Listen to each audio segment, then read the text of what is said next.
Juste avant, Oui, oui. j'aimerais juste demander à nos panélistes d'activer leur caméra afin que l'auditoire puisse Bien poser sûr. un visage sur chaque nom. Parfait. Très bien.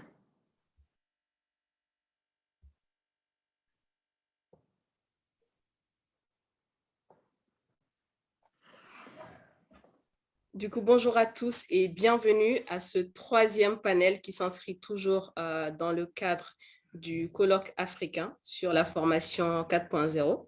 Le programme a commencé depuis ce matin, 8h, heure de Toulouse, heure de Tunis, du moins, avec plein d'activités au programme, des échanges très enrichissants autour de la question de la formation, qui est une thématique d'actualité pour le continent et qui est de rigueur pour le développement de l'Afrique. Pour ce troisième panel, nous aborderons la thématique de la formation 4.0 en tant que levier pour la transformation pédagogique et l'agilité de la formation à distance.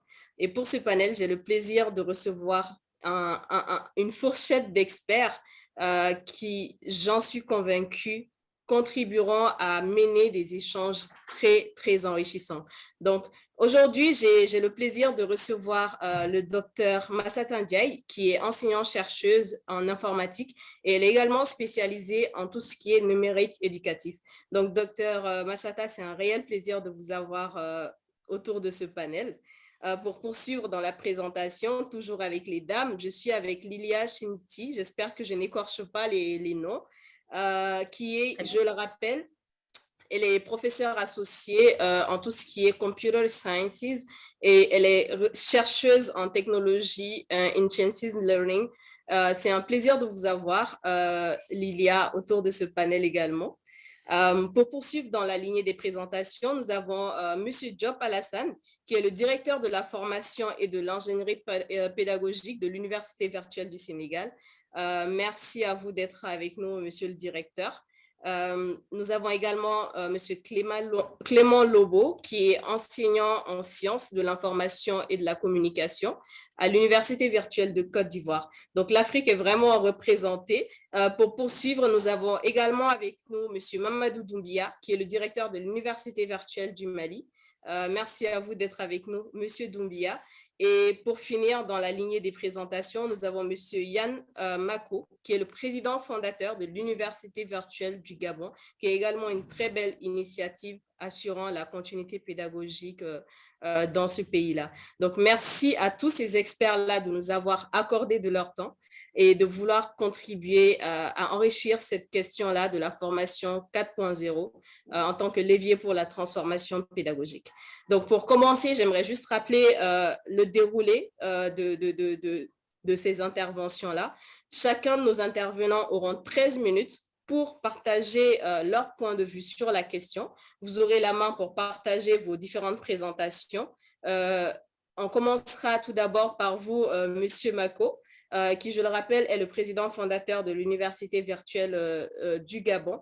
Donc, Monsieur Mako, sans toute forme de transition, je vous laisse la parole pour pouvoir exposer votre point de vue et vous avez 13 minutes pour pouvoir nous édifier sur la question. Merci à tous et je laisse la parole à Monsieur Mako.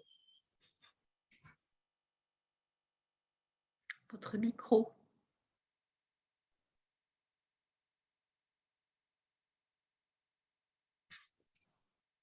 Yann, juste pour m'assurer, est-ce que vous nous recevez toujours? Je vois que votre micro est coupé. Est-ce que vous êtes avec nous? Oui, là ça va.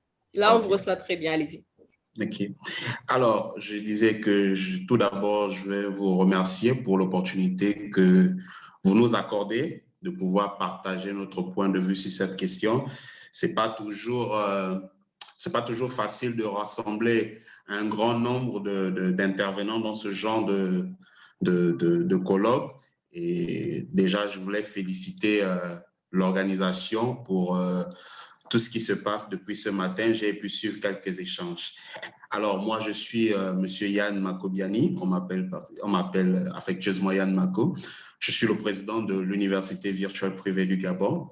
Alors, l'Université virtuelle privée du Gabon est le premier établissement supérieur d'enseignement à distance au Gabon. Il a été créé pour permettre, bien sûr, aux personnes avec des contraintes de mobilité de pouvoir accéder à une formation d'enseignement supérieur 100% en ligne grâce à des ressources et des outils d'apprentissage que nous avons développés en ligne. Aujourd'hui, nous comptons plus d'une centaine d'étudiants venus de plusieurs pays d'Afrique francophone. Nous avons la Côte d'Ivoire, le Sénégal, le Mali, la Guinée-Conakry, le Cameroun, pour ne citer que cela. Donc, nos étudiants sont un peu partout en Afrique et se connectent via notre université virtuelle. Nous travaillons en partenariat avec plusieurs universités en Europe, en Asie, et aussi nous sommes membres de plusieurs organisations telles que le IT African University Network qui nous réunit aujourd'hui pour cet événement.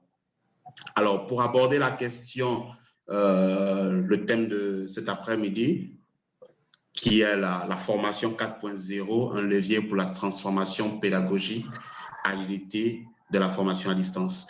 Je dirais premièrement que la révolution numérique a touché presque tous les aspects de nos vies. Aujourd'hui, on ne peut plus le nier, c'est visible. Plus de 3,5 milliards de personnes, je vais dire, ont accès aujourd'hui à Internet. Et chacun d'eux possède au moins un appareil mobile, sinon un smartphone. Donc, ce niveau de connectivité a influencé la façon dont les gens interagissent avec les autres, obtiennent les nouvelles et travaillent. Voilà. Donc, il n'est donc pas étonnant que cette tendance de transformation numérique ait également un effet important sur l'éducation. On va voir que de l'enseignement primaire, parce que je sais qu'il y a des personnes dans certains pays qui ont, à cause de l'arrivée de la COVID, ont même été forcés d'utiliser l'Internet dans les écoles primaires. Donc, quand on va de l'école primaire jusqu'à l'école secondaire, on voit comment les salles de classe et la manière dont les enseignants atteignent leurs élèves avec le numérique. Donc, c'est très important aujourd'hui de souligner que l'arrivée du Covid a fermé des écoles dans d'innombrables pays à travers le monde. Dans cet effort, pour aider les étudiants à comprendre ou encore à apprendre, de nombreuses écoles et d'enseignants se sont tournés vers la technologie pour aider à combler le fossé qui a été créé. Donc, le numérique fait aujourd'hui donc partie de notre quotidien et a modifié considérablement notre perception de la société. Par conséquent, les questions de l'utilisation du numérique et de la transformation des méthodes d'apprentissage se posent dans nos enseignements. Différentes études ont montré que la mémorisation et même que la mémorisation sur l'écran ou encore sur papier sont aujourd'hui, comment dirais-je, vont de pair. Voilà. Avant, on se limitait seulement du papier, mais maintenant, la technologie, encore l'avancée de la technologie a prouvé que c'est possible de se passer du papier et d'être maintenant focalisé sur un écran et continuer à apprendre. Voilà. Donc, l'effet de la technologie est un apport des environnements pédagogiques plus proches de la manière dont l'individu apprend. Voilà. Donc, c'est un peu ce que je voulais apporter dans mon intervention pour effectivement montrer que la technologie nous a apporté beaucoup et la technologie a vraiment transformé la façon dont nous enseignons dans nos établissements. La formation à distance offre divers avantages pour l'étudiant, pour l'enseignant et même pour les établissements. Pour l'étudiant, par exemple, nous pouvons citer que la technologie offre une grande flexibilité ou encore l'enseignement à distance offre une grande flexibilité quant aux contraintes d'horaire et de déplacement, permet de respecter son rythme de travail. Donc aujourd'hui, on peut à la fois étudier à distance et être en train de travailler. L'enseignement à distance a favorisé le développement de l'autonomie, permet l'accès à un matériel d'apprentissage autoportant. Pour l'enseignant, l'enseignement à distance incite à préciser son rôle dans le développement et la diffusion des cours, offre une plus grande flexibilité pour l'organisation des déplacements et de l'horaire dans le travail de la recherche, oblige une ouverture pédagogique et technologique. Et enfin, pour l'établissement, rend accessible les savoirs dans les régions éloignées, permet une réponse rapide et efficace aux besoins de formation continue. Donc, c'est tous ces points qui aujourd'hui me poussent, moi particulièrement, à comprendre que l'enseignement à distance est vraiment un apport dans la transformation de nos enseignements traditionnels. J'espère que je ne me suis pas trop perdu et j'espère qu'on m'a suivi. Donc, voilà un peu ce que je voulais dire par rapport à tout ça. Merci. Merci infiniment, Yann, pour ce brillant exposé. Je pense que votre intervention permet aujourd'hui de bien poser le contexte et sera une base solide pour les autres intervenants afin de poursuivre les échanges. Merci encore à vous de nous avoir édifiés sur la question. Donc, pour poursuivre dans la lignée des interventions, je me tournerai vers Monsieur Doumbia Mamadou, qui également aura 13 minutes pour pouvoir exposer son point de vue. Monsieur Mamadou Doumbia, qui, je le rappelle, est le directeur de l'Université virtuelle du Mali. Je vous laisse la parole afin de nous partager votre point de vue sur la question. À vous la parole. Merci Awa et merci à tout le monde. Une fois de plus, bonjour, comme on le dit de façon habituelle chez nous. Bonjour à tout le monde, bonjour à toutes et à tous. Et je remercie beaucoup M. Chaker et je remercie tous les intervenants qui ont accepté aujourd'hui de venir partager leur expérience, de nous parler de l'enseignement virtuel, y compris tout ce qui va avec. Parce que dans le monde où nous sommes aujourd'hui, il faut un partage d'expérience. Il faut qu'on échange le plus souvent pour qu'on puisse orienter un moment de notre vision, pour que cela réponde au mieux à nos besoins. Alors, Awa, tu peux présenter, tu partages ou bien j'ai la main? Awa. Normalement, chacun a donné la possibilité aux intervenants de partager. Donc, essayez de partager le fichier. S'il y a un souci, l'équipe technique va vous assister.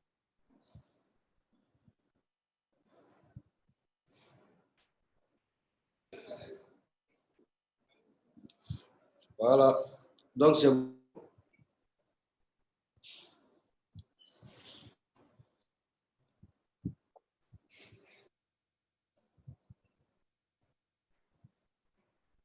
C'est parfait, Monsieur Doumbia. On voit très bien votre écran. C'est bon? Voilà. Donc, d'autant plus qu'on parle aujourd'hui d'enseignement en ligne. Pour nous aujourd'hui de faire la lumière par rapport ou bien de faire le matching par rapport à l'enseignement en ligne comme levier du développement du milieu scolaire de l'enseignement. Alors pour moi aujourd'hui la formation au métier d'avenir, parce que ce problème aujourd'hui survient à un moment où le monde est confronté à deux problèmes. Ces problèmes sont entre autres le problème de formation. Comment faire en sorte d'améliorer le système éducatif, y compris le contenu de nos programmes de formation. En même temps, de l'autre côté, et comment faire en sorte que ces programmes de formation répondent aux métiers du futur. Parce que le monde aujourd'hui est en perpétuel changement et nous voyons que l'ordre mondial a changé. Cette pandémie est venue changer, nous n'avons plus revenu sur certaines habitudes que nous avons auparavant et cela va changer. Donc, de ce fait, j'ai essayé de contextualiser un peu plus ou moins ma présentation et mettre un peu le contexte africain en avant. Et dans ce contexte-là, je vois que nos pays du Sahel, surtout tous les pays africains aujourd'hui sont confrontés à des crises. Mais celui du Sahel fait aujourd'hui plus de bruit que tous les autres problèmes dus au terrorisme, un problème qui touche un peu plus le monde entier. Nous avons aussi le problème de la pandémie qui est venu s'ajouter déjà de la pauvreté qui touche les pays du Sahel, la crise multidimensionnelle. Et cela montre qu'aujourd'hui, déjà, quand on prend le cas du Mali, de 2010 à 2016, déjà, il y avait plus de 1000 écoles fermées entre le Burkina Faso, le Mali et vers la du Mali. Donc, il y avait plus de 1000 écoles fermées. Ajoutez à ça, au Mali ici, je ne sais pas si vous m'entendez. Parce que je vois qu'on me met la connexion Insta. C'est bon? Oui, oui, absolument. Voilà. Oui, quand on voit ça, et plus de 16 000 enseignants qui sont aujourd'hui en chômage. Donc, cela favorise la radicalisation. Ça favorise le banditisme. Tout ce que nous pouvons passer aujourd'hui dans le monde du Sahel, c'est lié à tout ce qui se passe dans le Sahel aujourd'hui. J'ai essayé de contextualiser plus ou moins ce qui est là et aller maintenant vers le comme alternative. Donc, quand on situe le numérique, je dis bien que le numérique aujourd'hui est une alternative par rapport à la formation en présentiel, parce que dans nos pays africains aujourd'hui, la formation en présentiel n'est pas arrivée à tous les niveaux. C'est-à-dire que la décentralisation des infrastructures de formation ne sont pas arrivées dans toutes nos régions. Donc, quand je dis région, je ne parle pas de la région en termes africains. Quand on prend nos pays, nos villages, nos régions qui constituent ne sont pas tous servis en de centres de formation. Donc, peut-être bien au niveau secondaire ou bien au niveau primaire, on constate qu'il y a des écoles qui sont construites dans certaines régions. Et même là aussi, il faut voir que certains villages, souvent, doivent marcher plus de 5 ou 3 kilomètres, ça on le voit chez nous, pour accéder à un centre de formation. Et quand on arrive au niveau universitaire, quand on prend Mali, on constate, on voit que l'université est à Bamako. Alors que le Mali, aujourd'hui, fait plus de 1 300 000 et quelques kilomètres carrés. Donc, ça veut dire que jusqu'à l'extrême nord, il n'y a pas de les gens. Donc, le numérique est l'alternative pour nous aujourd'hui de pouvoir servir tout le monde, où ils sont, toutes les régions. Donc, quand on prend ça, on voit aussi un atout du numérique, sa flexibilité. En termes de formation. Et on constate aussi que ça permet à toutes les âges de pouvoir se former, que ce soit les jeunes, les vieux, et que ce soit les professionnels qui sont déjà en entreprise, ça les permet de pouvoir se former à un rythme adapté. Aujourd'hui, on a parlé de e-learning. Bien sûr qu'il y a tout ça, mais c'est là pour pouvoir concrétiser, pour pouvoir atteindre nos objectifs. Pour moi, il faut qu'on se fixe 2 objectifs. Ça, c'est l'objectif en termes de qualité et en quantité. Il faut parvenir à avoir le maximum de la population à former, mais aussi il faut s'assurer que cette formation, il y a de la qualité. Voilà. Donc, on en vient à l'objectif, d'autant plus que j'ai décliné ces 2 objectifs comme des objectifs primordiaux. Il s'agit des objectifs qualitatifs et quantitatifs. Je parlais de la flexibilité. Nous devons faire en sorte que dans tous nos pays, peu importe le support ou bien le logiciel que nous allons utiliser, le programme pédagogique que nous allons utiliser, il faut faire en sorte que ce programme soit flexible. Il faut faire en sorte que toute la population puisse se servir, importe l'âge ou bien la génération. Il faut aussi foyer aujourd'hui de pouvoir accéder à la formation. D'autant plus que dans nos pays africains, ça fait partie de la problématique qui touche à peu près les 90% des pays africains. Parce que pour nous, dans la conception initiale, la première étape éducatrice d'une famille de la société.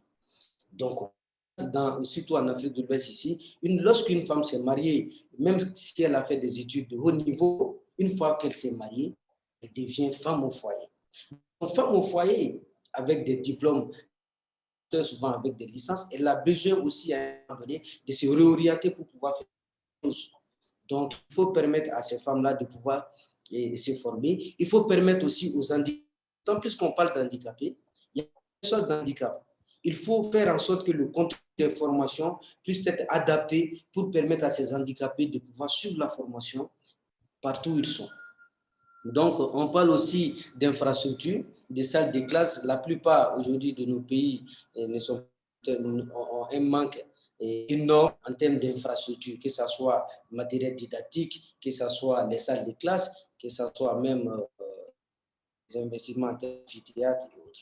Donc, cela joue énormément sur aussi. Nous devons regarder tout ça, parce que quand je parle aujourd'hui de infrastructure des salles de classe, on va me dire pourquoi dans l'enseignement en ligne, on parle aussi de salles de classe. Je fais un peu référence à l'Université virtuelle du Sénégal, qui est un exemple je fais référence à l'Université virtuelle du Sénégal, qui est une référence aujourd'hui pour moi en termes d'enseignement en ligne, qui nous a beaucoup inspiré au début de la mise en place de notre université. Je ne sais pas si vous m'entendez. Est-ce que ça va? Vous m'entendez? Oui, monsieur, je vous entends très bien. Vous Voilà, pouvez y aller. donc je vais en venir tout à l'heure au niveau de cette partie. Maintenant, nous avons parlé des problèmes liés à l'Afrique en général et surtout au niveau du Sahel. Nous avons parlé du numérique en termes alternatifs à la formation. Nous venons maintenant à comment réussir cette transformation. Donc, en quelques mots, je sais très bien qu'à un moment donné, nos pays n'ont pas les mêmes cultures, même si les problèmes sont les mêmes, mais les moyens pour y parvenir à la résolution de ces problèmes ne doivent pas se faire de la même manière parce que nous avons qui diffèrent, nous avons des systèmes éducatifs qui diffèrent plus ou moins. Donc, j'ai parlé plus ou moins de à ce niveau et sur le plan pédagogique et organisationnel. Sur le plan pédagogique, pour moi, il faut créer un organe de régulation des programmes de formation. Faire en sorte qu'en Afrique, on parvienne à mettre en place un système éducatif qui centralise tous les programmes de formation pour pouvoir unifier le système de formation. Parce que ce qui se passe, aujourd'hui, nous avons des enseignants qui sont maliens ou bien sénégalais qui ont suivi les cursus de formation en Tunisie, au Maroc ou bien dans d'autres. Il faut créer un organe de formation qui va gérer tout ça, qui va coordonner l'ensemble de ces formations pour qu'on soit, et quand on quitte le Mali pour aller ailleurs, qu'il ne se perd pas. Alors, j'ai parlé de création et d'uniformiser aussi le contenu par réalité, par zone.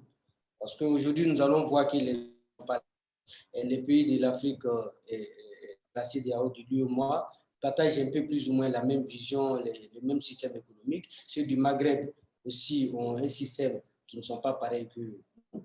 D'autant plus qu'on voit déjà dans le système ODA qui régit un peu les normes de gestion en termes de droit, en termes de comptabilité, les pays de l'Afrique de l'Ouest. Donc, il faut qu'on régularise par zone, qu'on unifie, qu'on fasse et tous ces pays-là peuvent aujourd'hui avoir un référentiel en termes de programme. J'ai parlé de redynamiser le rôle des formateurs et des apprenants. Parce qu'il ne faudrait plus aujourd'hui que les apprenants pensent que tout doit venir des enseignants. D'autant plus qu'on part sur la formation en ligne, il faut que les enfants participent aussi à leur propre formation. Il faut que ça soit de l'apprentissage participatif. Donc, il faut que la formation s'oriente vers ça. Donc, j'ai parlé de la place aussi d'un système de partage d'expérience. Entre nous, on a fait, une fois de plus encore, je reviens, et bien sûr l'initiative du CODEV qui aujourd'hui regroupe en son sein les pays africains aujourd'hui qui ont une université virtuelle dans leur pays, qui centralise, qui permet de partager d'expériences. Nous avons suivi d'ailleurs beaucoup de formations à l'université virtuelle.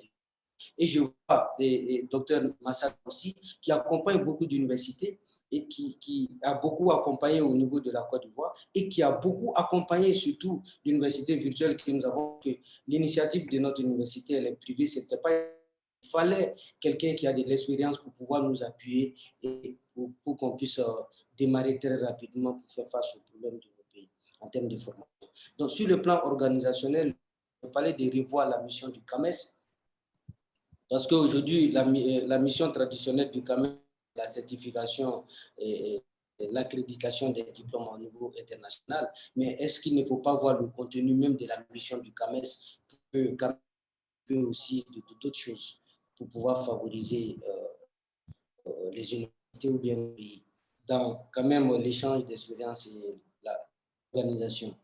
Donc, j'ai parlé de la création d'une synergie régionale, sous-régionale ou sinon africaine, et pour pouvoir favoriser les échanges et les bonnes pratiques. Parce que c'est là aussi le problème. Souvent, dans certaines universités, ou bien dans certains pays, il y a des efforts énormes en termes d'investissement qui se fait, mais la bonne pratique n'est pas, ce qui fait que souvent les produits qui sortent ne sont pas des étudiants bien formés ou bien l'employabilité n'est pas dans la formation. Sinon, les hommes mais les bonnes pratiques n'y sont pas. Donc, il faudrait qu'il y ait un partage d'expérience à ce niveau-là. J'ai parlé d'amélioration, de faciliter aussi l'accès aux ressources éducatives. Je parle d'infrastructures à ce niveau. Parce qu'il faut que nos gouvernements aussi accompagnent la dynamique. Les universités ont beau travailler, ont beau mettre en place une collaboration internationale en Afrique, on peut mettre en place des contenus, mais l'accès à ces contenus reste assez difficile, souvent par zone. Quand on prend les pays, la connectivité, la connexion n'est pas arrivée encore dans certains villages, dans certaines régions. Donc, ce qui encore les oblige à quitter leur village pour aller chercher la connexion ou bien pour aller dans les zones où ils doivent avoir la connexion. Et cela favorise les zones rurales qui se terminent encore par la migration, donc l'immigration. Donc, il faut qu'on revoie plutôt tous ces aspects d'accompagnement des PTF et des gouvernements. Voilà. Donc, à ce niveau, j'ai voulu partager plus ou moins la leçon apprise au niveau de l'Université virtuelle du Mali, dont je suis le directeur, et le retour. Alors, M. Doumbia, sans vouloir vous interrompre, juste pour vous signaler que le timing est en partie écoulé. Je vous laisse encore 5 minutes pour pouvoir clôturer. Voilà, très rapidement. Voilà, donc, comme je le disais, je vais parler plus ou moins de ce que nous avons eu comme expérience et au niveau de l'Université virtuelle du Mali. L'Université du Mali, qui est une université à caractère social, qui est privée, déjà, qui a été dans le cadre d'une politique RSE de famille, qui est une entreprise privée. Nous avons vu qu'il y a un problème réel en termes de formation. Donc, au lieu de mettre en place une université qui va être là comme les autres universités privées, nous avons décidé de mettre le caractère social pour permettre aux étudiants d'apprendre sans frais de scolarité. Donc, ici, au niveau de l'université, les payent que les frais d'inscription. Ça, c'est le modèle économique. La connectivité. Pour pouvoir faciliter la connectivité, nous avons sollicité Orange Mali. Je sais qu'au niveau de l'Université virtuelle du Sénégal, ils ont aussi fait pareil. Ils ont approché Orange aussi, signé une convention avec Orange. Mais ici, chez nous, nous avons fait en sorte que les étudiants aient des forfaits éducatifs et spéciaux qui va les permettre seulement d'aller sur les plateformes de l'Université virtuelle. Donc, à des coûts très réduits. Donc, 3 fois moins cher que ce qui se passe sur ce qui se vend habituellement. Donc, j'ai parlé de la formation avec les simulateurs. Nous avons parlé de réorientation de nos contenus de formation aujourd'hui pour répondre aux métiers du futur, aux métiers de transformation, tout ce que nous sommes en train de dire aujourd'hui. Nous avons, avec un partenaire aussi, développé, mettre en place des formations pour les professionnels. Parce que de la formation universitaire, il faut jeter un clin d'œil aussi des professionnels qui sont là. Il faut qu'il y ait un système de valorisation des acquis et des compétences. Parce que nous avons des soudeurs, nous avons des plombiers, nous avons des menuisiers métalliques, et ceux qui sont là, il faut qu'il y ait des diplômes, il faut qu'ils aient aussi des diplômes qui soient accompagnés pour qu'ils soient recrutés au niveau des entreprises ou bien des multinationales qui sont un peu basées dans tous nos pays. Donc, maintenant, on a parlé de zones d'espace numérique ouvert. Ça, c'est quelque chose que nous avons beaucoup apprécié et que nous avons piqué aussi chez l'Université virtuelle du Sénégal. Et espace numérique, d'autant plus qu'on parle de formation en ligne. Mais à un moment donné, les gens sont rattachés à cette formation en présentiel. Il faut qu'ils voient quelque chose qui est présent auquel ils vont se rattacher. Ils vont s'attacher pour pouvoir effectivement étudier. Ce que nous avons fait, c'est que nous avons aujourd'hui mis en place aujourd'hui des espaces numériques ouverts dans les endroits les plus reculés qui sont aujourd'hui connectés à travers les VSAT.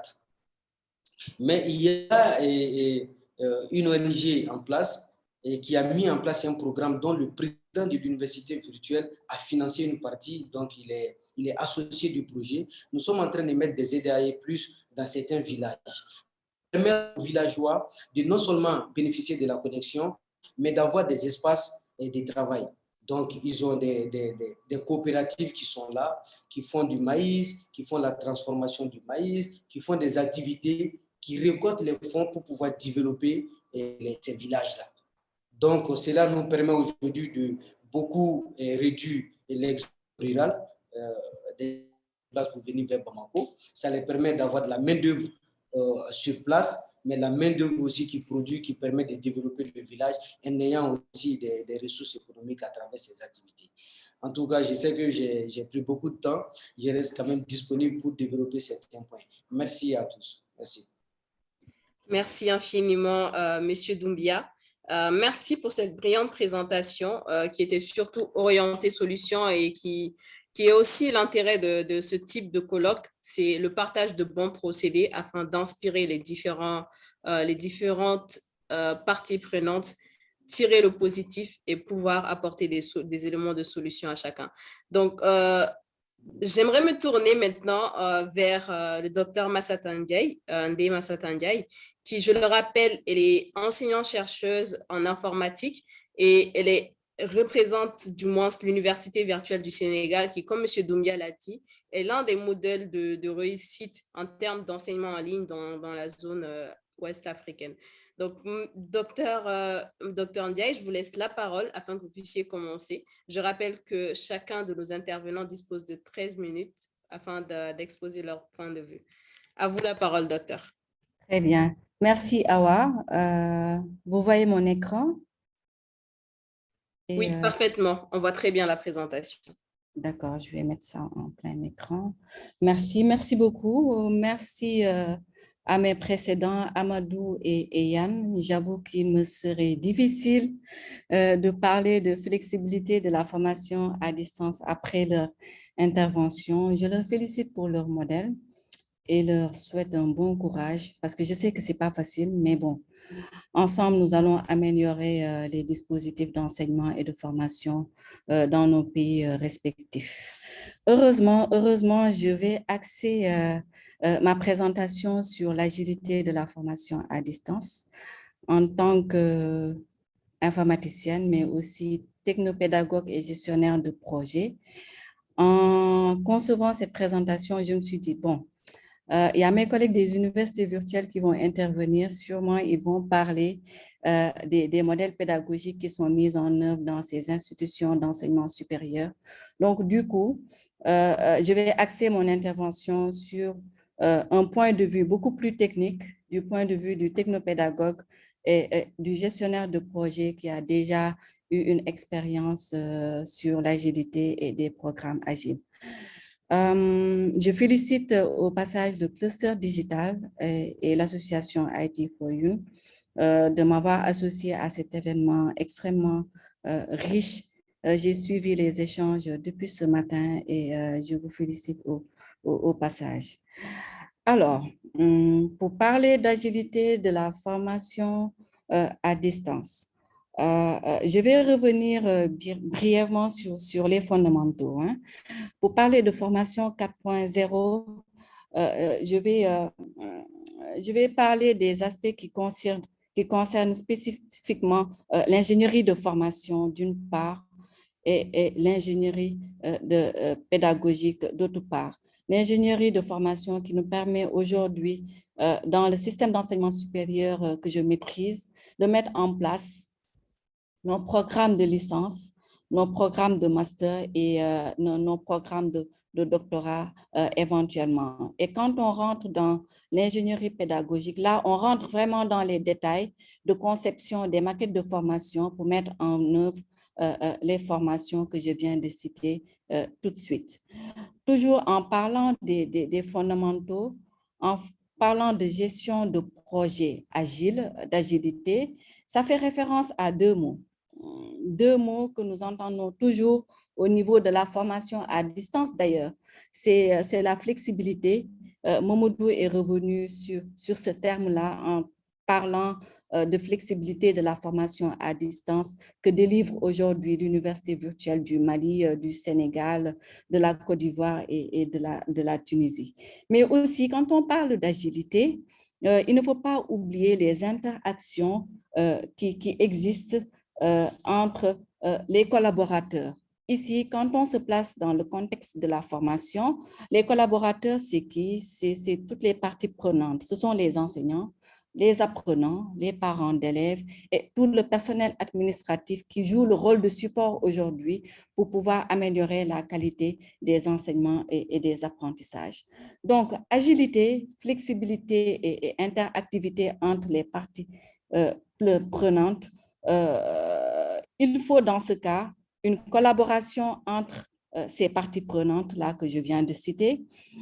Il faut une adaptation rapide au changement.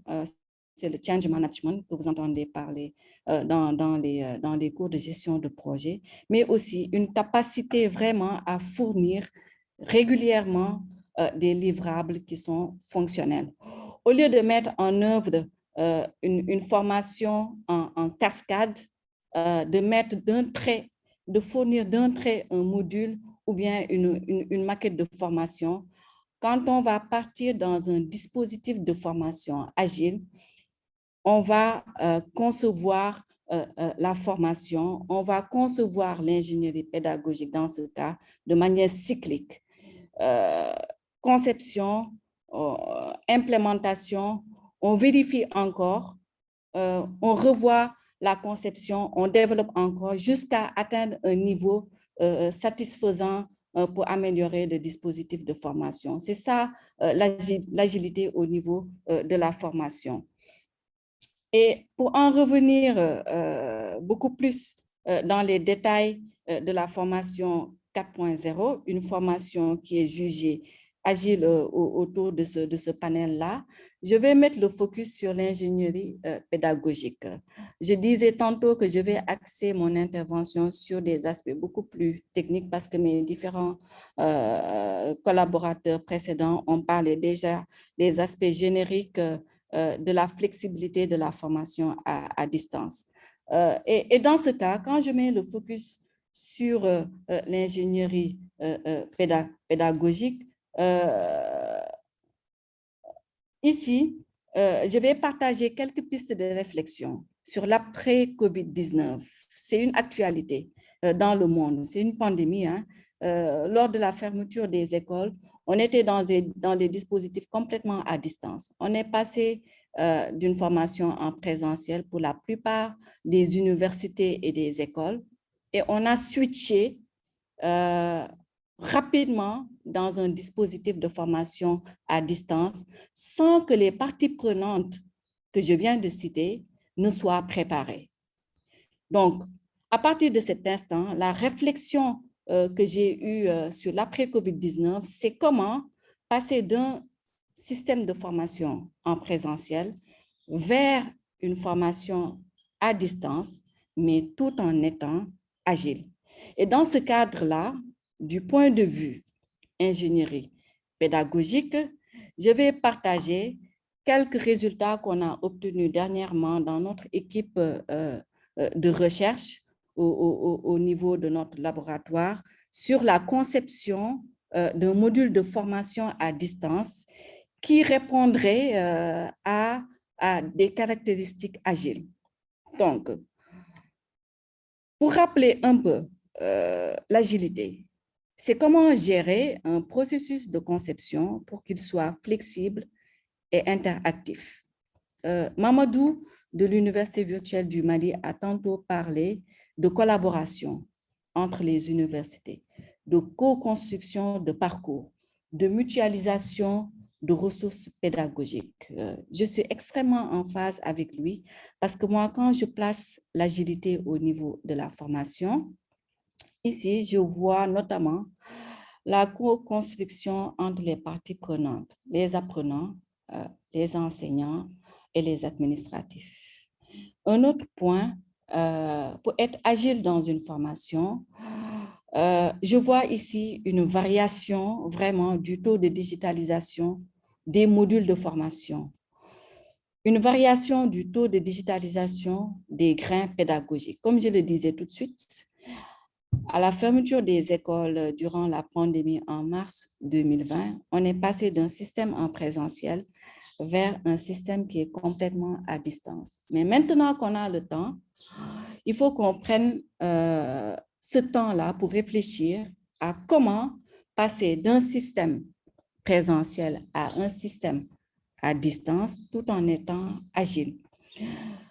Et dans ce cas, on peut réfléchir sur le taux de digitalisation. On peut se dire qu'en première année, les étudiants ne sont pas assez autonomes pour basculer vers un système à distance. Donc là, on met 50% des cours en ligne et le reste, on le fait en présentiel. Maintenant qu'ils sont autonomes, en L2, en licence 2, j'augmente le taux de digitalisation des cours. Je passe à 75%, ainsi de suite, jusqu'à atteindre le niveau master. Là, ce sont des pistes de réflexion sur l'après-COVID-19, comment basculer vers un système à distance. Mais toujours dans une formation agile, j'ai réfléchi sur les contenus. Mamadou en a parlé aussi. Comment mutualiser les ressources qui sont produites au niveau des différentes universités, au niveau des différentes organisations. Aujourd'hui, presque la plupart des ressources des maquettes de formation ont été déjà produites. Mais pourquoi pas réutiliser ces ressources-là dans les institutions d'enseignement supérieur ou de formation pour aller plus vite? Parce que l'agilité aussi, c'est aller plus vite et poursuivre le changement tout en n'étant pas à l'arrière. Donc, continuité pédagogique, mais en utilisant des contenus qui sont déjà produits, mais qui sont basés aussi sur l'analyse des données d'apprentissage. Nous avons fonctionné pendant des années dans les systèmes présentiels. Beaucoup de données ont été collectées. On parle beaucoup de big data. Pourquoi pas analyser l'ensemble de ces données-là qui ont été produites au cours de ces années-là pour pouvoir produire le contenu de nos formations. C'est assez technique, mais assez intéressant pour pouvoir évoquer ici l'agilité au niveau de la formation. En mettant encore le focus sur l'ingénierie pédagogique, pour rappel, dans un cours, il y a 3 systèmes. Le système d'entrée, le système d'apprentissage et le système de sortie. Comment je vais contextualiser la structuration pédagogique d'un cours du point de vue modèle agile? Voilà ce que nous proposons. Pour avoir un système d'entrée agile. Je rappelle que nous sommes dans un système en présentiel. Nous voulons migrer vers un dispositif de formation à distance, mais tout en étant agile. Voici notre proposition pour le système d'entrée. Le système d'entrée qui, je le rappelle, pour mes collègues qui sont dans un système en présentiel, c'est le premier cours où vous présentez le syllabus, le plan du cours, où vous communiquez avec les étudiants sur les objectifs pédagogiques. Il y en a qui ne le font pas, mais c'est extrêmement essentiel de présenter le contrat que vous avez avec les apprenants. C'est un contrat pédagogique. Le syllabus, le plan de cours, comment ils seront évalués. De ce fait, ils seront préparés à ce qui les attend comme résultat attendu. Donc ici, pour être agile dans ce système d'entrée-là, nous proposons la présentation du syllabus en présentiel.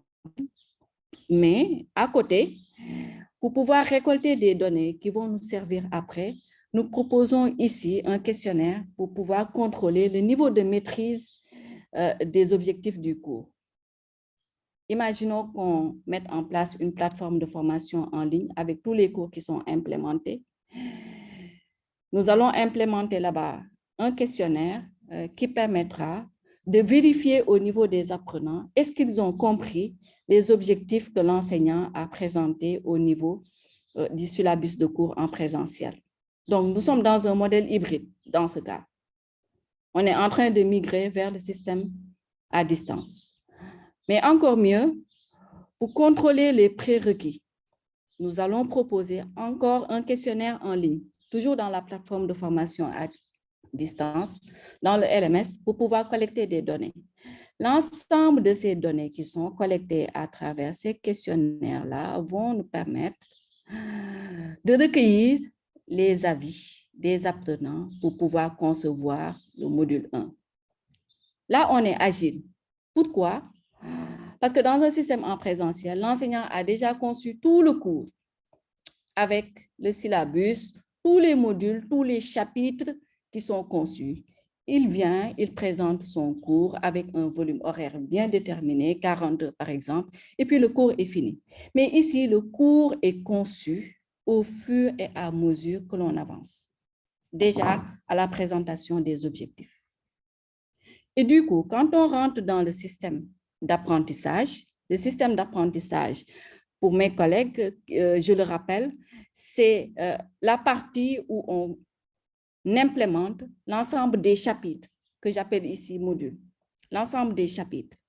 Donc, la conception de l'ensemble des chapitres du cours, nous proposons un modèle qui est évolutif. En fonction des résultats que nous avons obtenus dans le système d'entrée lors de la présentation du plan de cours en présentiel, voilà ce qui vous attend à la fin du cours. Nous récoltons des données pour pouvoir concevoir le premier module.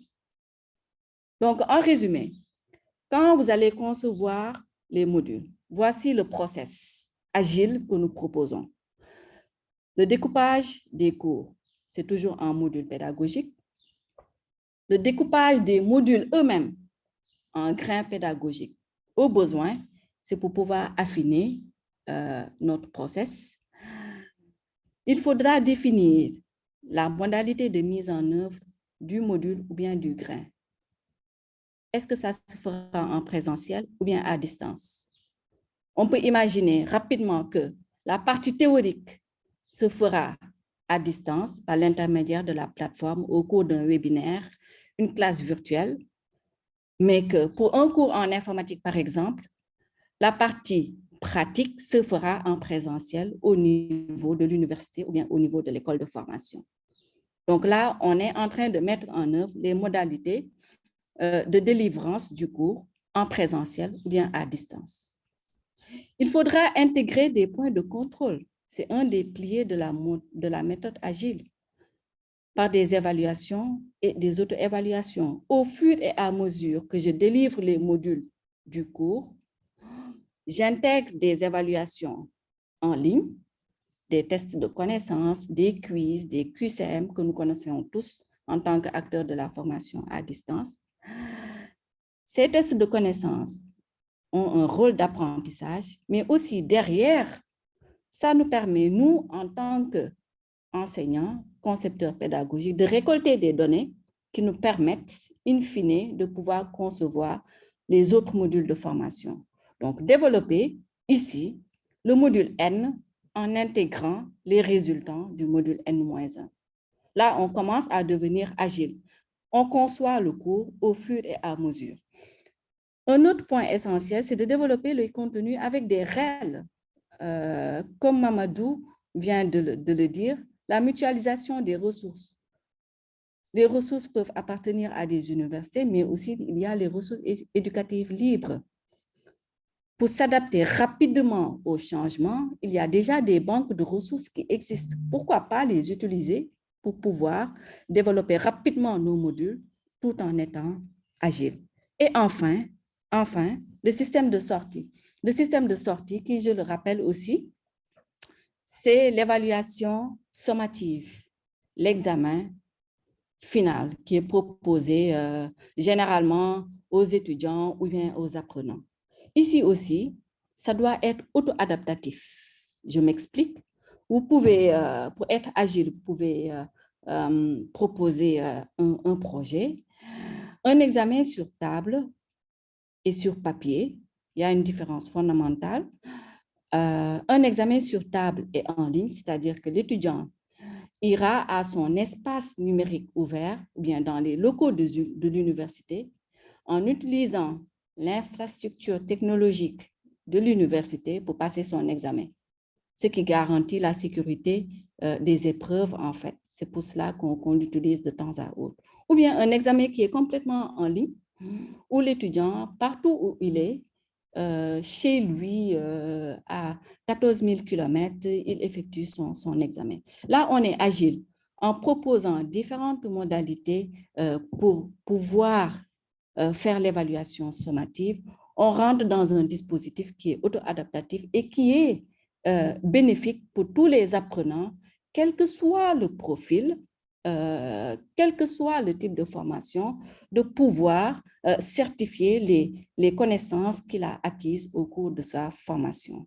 Et tout ça, c'est basé sur l'analyse des données collectées dans le système d'entrée que je viens de présenter et le système d'apprentissage.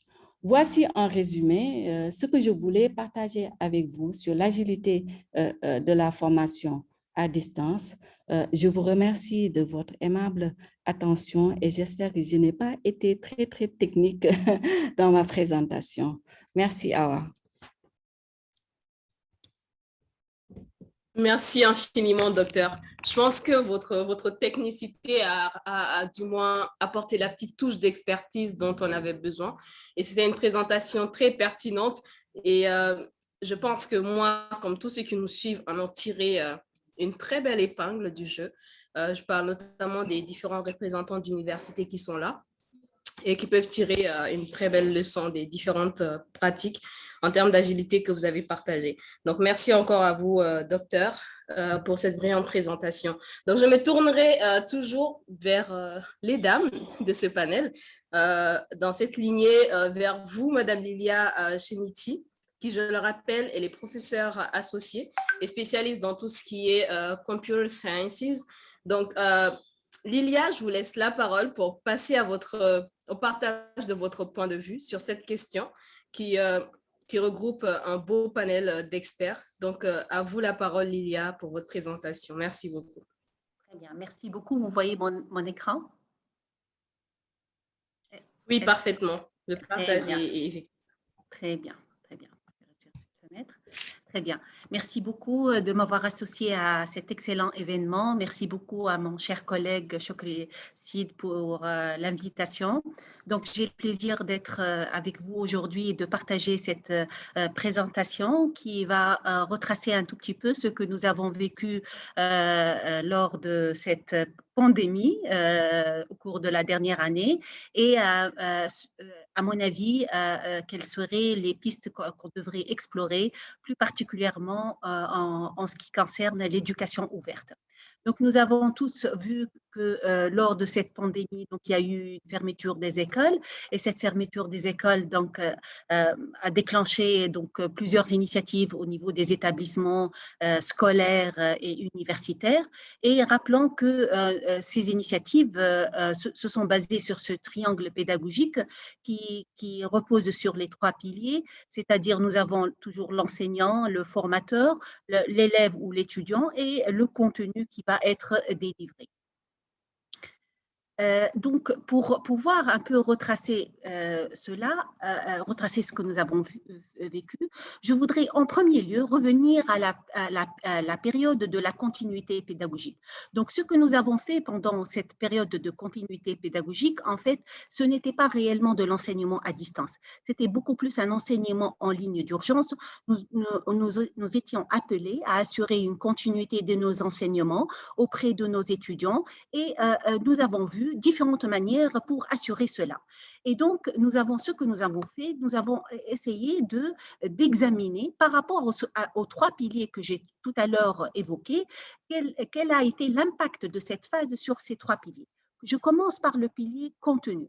Donc, nous avons remarqué au cours de cette phase que plusieurs contenus n'étaient pas prêts à être déployés en ligne, plusieurs contenus n'étaient pas numérisés, il y a eu un hébergement de ces contenus sur différents supports, une diversité de formes de ces contenus et plus particulièrement, il n'y avait pas une intégration de l'élément multimédia.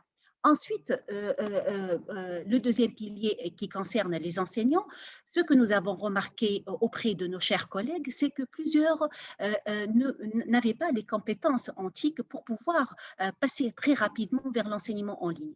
Certains ont même exprimé une réticence par rapport à l'enseignement à distance et se sont retrouvés devant une diversité d'outils, ne savaient pas quel outil utiliser et le résultat était que nous avons vu plusieurs collègues en train de reproduire le scénario présentiel en ligne, c'est-à-dire on faisait de l'enseignement présentiel en ligne à travers les outils que nous avons eu à notre disposition, Zoom, Teams, etc. Et donc, on avait eu un modèle transmissif. Maintenant, du côté des étudiants, qui est l'élément central de cette opération d'enseignement, c'est que plusieurs ont évoqué des problèmes d'accès à l'Internet. Donc, par exemple, en Tunisie, les opérateurs, surtout pendant la première période de confinement, ont veillé à donner une gratuité d'accès aux plateformes nationales. Mais tout de même, on a constaté une certaine réticence de la part des étudiants par manque d'outils de PC. Il y a eu des initiatives à l'échelle sociale, mais quand même, on a encore eu cette réticence de la part des étudiants. et n'étaient pas prêts pour suivre ces enseignements en ligne. Maintenant, je vais qualifier la deuxième phase comme étant une transformation progressive des enseignements et des apprentissages. Je commence d'abord par évoquer un modèle qu'on trouve dans la littérature qui est appelé le modèle Samr et qui introduit la manière avec laquelle on peut introduire le numérique dans nos pratiques. C'est-à-dire, on peut commencer par une phase d'amélioration, c'est-à-dire que cette phase va nous permettre de commencer à utiliser certains outils et certaines fonctionnalités de ces outils, puis à passer à une phase où on va carrément modifier l'activité ou redéfinir de nouvelles activités qui auparavant, ce n'était pas possible de les déployer sans le numérique. Donc, d'une manière générale, on va dire que ce modèle a été à différentes échelles implémenté dans les institutions universitaires. Ensuite, ce que nous avons remarqué dans plusieurs établissements, c'est que plusieurs se sont penchés vers le modèle hybride. Hybride, quand on parle d'hybride, généralement, on a cette articulation du temps de la composante temporelle ou d'une composante spatiale, ou bien une combinaison des ressources externes, internes, des outils de communication. Mais également, ça a permis à plusieurs collègues également d'expérimenter certains scénarios innovants, tels que par exemple la classe inversée. Plusieurs ont pu, à travers les éléments vidéo qui sont déployés en ligne, faire déployer des scénarios d'enseignement basés sur la classe inversée. Donc, finalement, ce que nous avons obtenu suite à cette transformation progressive, qu'il y a eu une certaine, on va dire, évolution des pratiques. Bon, nous sommes passés de la pédagogie transmissive à une exploration de d'autres pratiques, qu'elles soient des pratiques basées sur la pédagogie active ou utilisant, par exemple, les outils sociaux pour l'apprentissage. Nous avons vu plusieurs de nos collègues utilisant, par exemple, les réseaux sociaux pour assurer certains enseignements ou certains partages de ressources pédagogique. Donc, il y a eu quand même l'intégration des outils Web 2 dans l'enseignement et l'apprentissage. Maintenant, j'arrive à l'élément clé de ma présentation qui est relatif à l'éducation ouverte. Je pense, et je ne suis pas la seule à le penser, plusieurs de mes collègues, à travers nos discussions et à travers les événements scientifiques que nous avons eus, nous pensons que l'élément central dans toute cette crise était beaucoup plus l'accès aux ressources pédagogiques. Nous avons besoin d'un accès ouvert aux ressources pédagogiques. Et il est temps que toutes les universités à l'échelle africaine s'orientent de plus en plus vers l'éducation ouverte. Je voudrais d'abord revenir sur certains projets que nous avons déjà menés bien avant la crise de Covid. Nous avons mené, par exemple, à l'échelle de mon université, un projet de MOOC qui a tourné sur 2 sessions avec plus que 3500 apprenants issus de différents pays. Donc, une session en 2015 et une autre en 2016 sur France Université Numérique, et qui a été très riche, on le sent, parce que ça a permis justement d'ouvrir un accès à des ressources, mais également d'implémenter différents scénarios pédagogiques innovants. Ensuite, suite à cette crise, pendant cette pandémie, avec une collègue, professeur Adel Khaya de l'Université d'Alexandrie, nous avons constaté toutes les deux ce problème d'accès aux ressources et nous avons mené une initiative de collecte de ressources éducatives libres à l'échelle de la région Middle East North Africa. Et ça nous a permis, en un temps record, je dirais, en quelques mois, de recueillir différentes ressources en 3 langues, arabe, français et anglais. Et on a remarqué et constaté un grand intérêt quant au partage des ressources éducatives à l'échelle des réseaux académiques de notre région. Troisième projet que je souhaiterais partager avec vous, c'est un projet également très intéressant et qui tourne également autour de l'éducation ouverte, mais qui est beaucoup plus orienté vers un SPOC, c'est-à-dire un Small Private Online Course. C'est un projet de l'AEF Maghreb pour la diffusion de connaissances et des compétences en rapport avec l'enseignement à distance et qui a permis de faire acquérir ces compétences à un nombre assez important d'enseignants de la région pendant on va dire, les 6 derniers mois et qui s'est basé principalement sur des ressources éducatives libres. À partir de tous ces projets, nous avons constaté plusieurs défis et je voudrais partager avec vous les défis que nous avons face à nous suite à cette pandémie et suite à tous ces projets qui tournent autour de l'éducation ouverte. Premier défi est en rapport avec les contenus et les évaluations. je pense qu'il est très important de focaliser sur la transformation des contenus vers des versions numériques déployables et ouvertes, d'encourager les enseignants à produire ces contenus sous différentes formes, de veiller sur la qualité et en plus sur ce que nous avons remarqué d'ailleurs, qu'il n'y avait pas beaucoup de ressources qui se penchent sur l'évaluation en ligne. Et d'ailleurs, l'évaluation en ligne reste un axe qui n'a pas été exploré parce que différentes contraintes et différentes spécificités sont présentes par rapport à cet axe-là. Un deuxième défi est en rapport avec les acteurs et les institutions.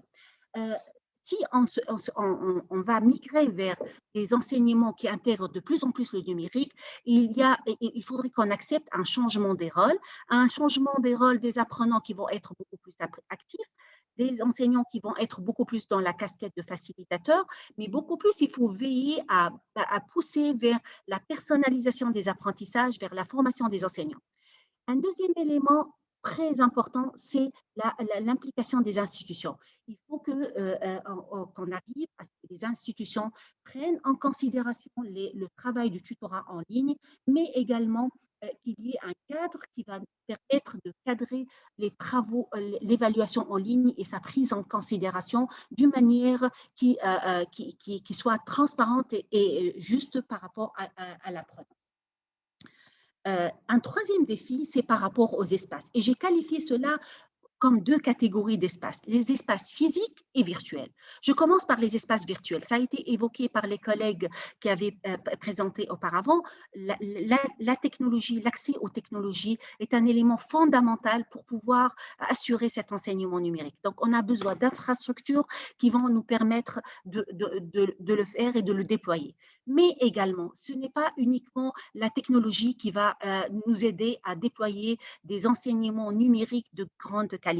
On doit repenser les espaces si on se penche vers les espaces physiques, si on se penche vers des scénarios d'hybridation. C'est-à-dire qu'on devrait préparer dans nos universités des espaces tels que des Learning Labs. Nous sommes actuellement, par exemple, à l'échelle de mon université, en train de préparer un Learning Lab dans le cadre d'un réseau entre 3 pays de la région MENA avec une université suisse et qui va permettre d'incuber l'innovation pédagogique et de préparer cette transformation de nos pratiques d'enseignement. Un dernier défi hyper important à mon avis, tout cela ne peut pas avancer d'une manière très efficace et très pertinente s'il n'y a pas un framework de recherche qui va l'accompagner, qui va le cadrer. Et pour cela, il est très important de développer les axes de recherche en Afrique qui tournent autour de Technology Enhanced Learning and Technology Enhanced Assessment. Par exemple, il faut focaliser de plus en plus sur les analyses des traces d'évaluation d'apprentissage, sur les environnements de personnalisation d'apprentissage, sur les environnements d'évaluation en ligne, sur les environnements basés sur les serious games et l'évaluation des compétences.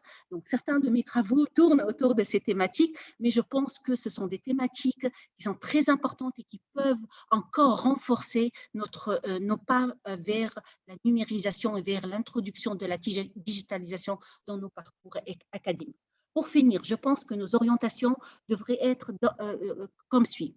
D'abord, la technologie devrait être au service de la pédagogie. Ensuite, je pense que c'est une opportunité en or d'introduire le numérique dans nos pratiques parce que ça permettra justement d'avoir ce framework d'innovation qui va vraiment améliorer nos pratiques d'enseignement et d'apprentissage. Et finalement, je pense qu'il est temps que dans nos universités, on ait ce open écosystème qui va veiller à faciliter un accès ouvert à l'éducation, un accès ouvert aux données, un accès ouvert aux revues. Donc, toutes les facettes de l'open devraient être appuyées par nos universités. Je vous remercie beaucoup pour votre attention et je resterai ouverte à vos questions. Merci beaucoup. Merci beaucoup à vous pour ce brillant exposé, Lilia, qui fut très explicite et plein de bonne volonté. Merci infiniment. Alors, pour continuer dans la lignée des présentations, je me tournerai vers Monsieur le directeur de la formation et de l'ingénierie pédagogique de l'Université virtuelle du Sénégal, Monsieur Alassane Diop. Monsieur Diop, je vous laisse donc la parole pour continuer dans la lignée de vos collaborateurs, enfin de vos collègues, sur votre exposé sur la thématique d'aujourd'hui. Monsieur Diop, si vous êtes toujours avec nous, je vous laisse la parole.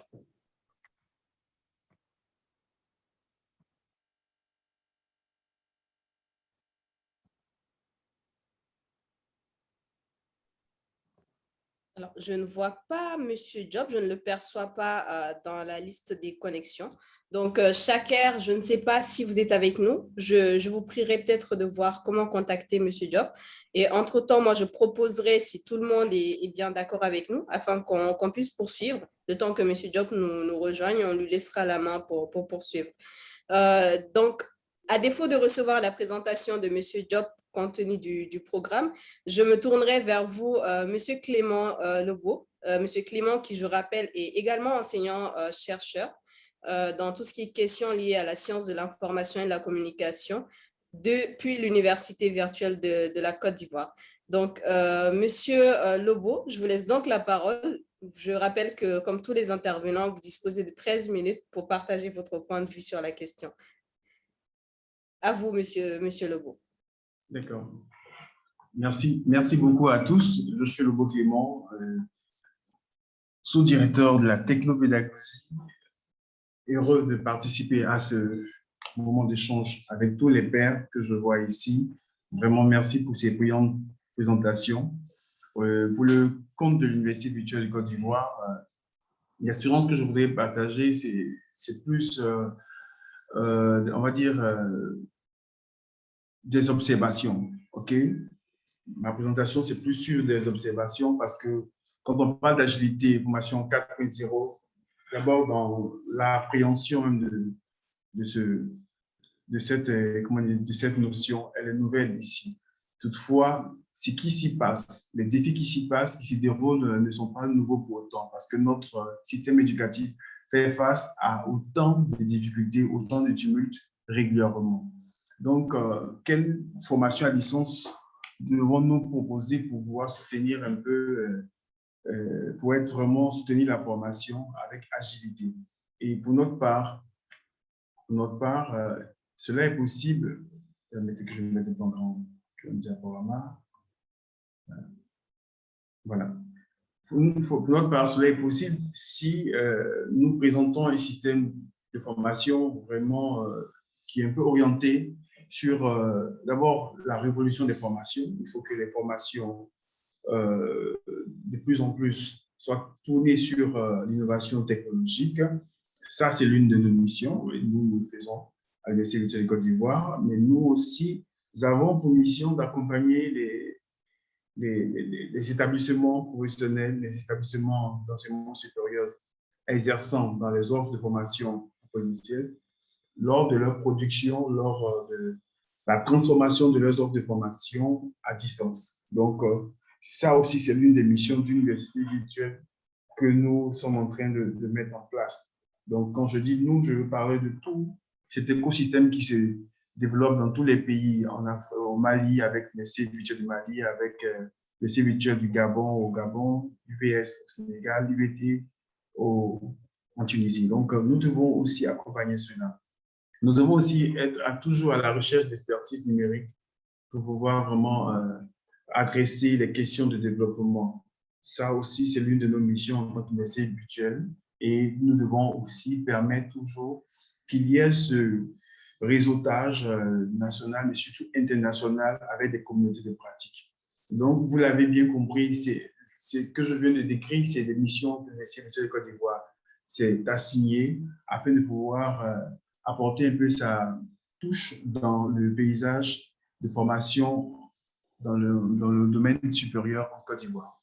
Et pour le faire, nous avons effectivement, Master avait raison de le dire, nous avons mis en place des dispositifs pédagogiques qui sont similaires à certaines universités, en tout cas pour la plupart, des apprentissages autonomes, en mode synchrone, asynchrone, où l'apprenant est vraiment, tout est vraiment centré pour que l'apprenant réussisse à apprendre de manière autonome avec des outils qui sont plus retrouvés dans nos contextes. Donc, c'est vrai que les ordinateurs, les tablettes seraient plus idéales, mais les smartphones sont encore les outils les plus répandus dans nos contextes de connexion mobile. Donc, nous avons plus orienté nos formations avec une communication axée sur l'utilisation, la facilité d'utiliser les outils mobiles pour pouvoir accéder aux formations. Et puis, nous avons aussi, dans ce que nous faisons, nous avons mis l'accent dans nos communications sur l'accompagnement qui est offert aux apprenants. Les apprenants doivent savoir, lorsqu'ils arrivent dans un système dispositif à distance, des formations à distance, qu'ils seront accompagnés par des coachs. Si nous l'avions pensé au départ à des coachs qui étaient des tuteurs tout à fait nouveaux parce qu'ils étaient dans un système classique en présentiel, ils avaient de l'expérience, je dirais, des disciplines, ils étaient certainement en master, ils avaient déjà le master au moins, ils étaient certainement doctorants, mais le plus souvent, ce que nous avons réussi à faire avec les années passées, la crise nous a enseigné qu'il faut aussi pouvoir compter sur les propres ressources que le système produit. Qu'est-ce à dire?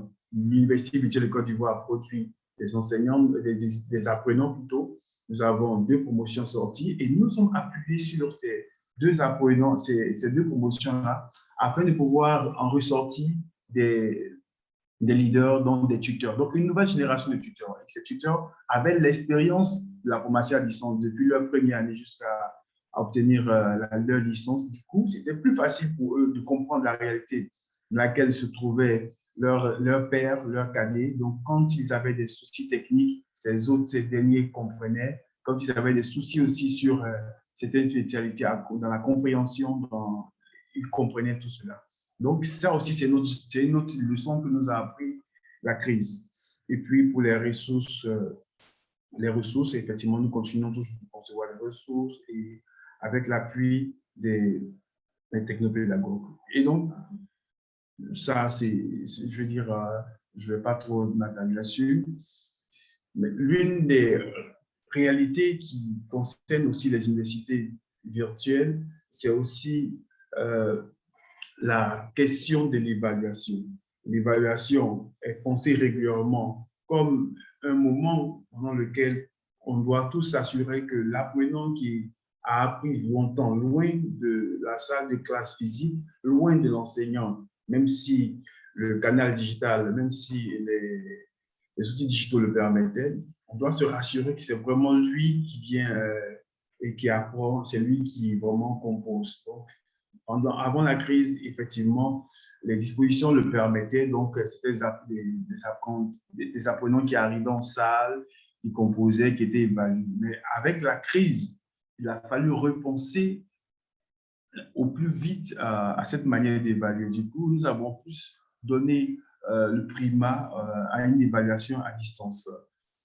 Évaluation à distance où les activités étaient plus révalorisées, les activités étaient plus densifiées avec un peu de temps, un temps réduit pour que les apprenants sentent un peu plus de pression dans leur apprentissage et puissent s'y donner. Sinon, on n'aurait pas vraiment pu surmonter cette crise-là. Et c'est ce que nous avons réussi à faire.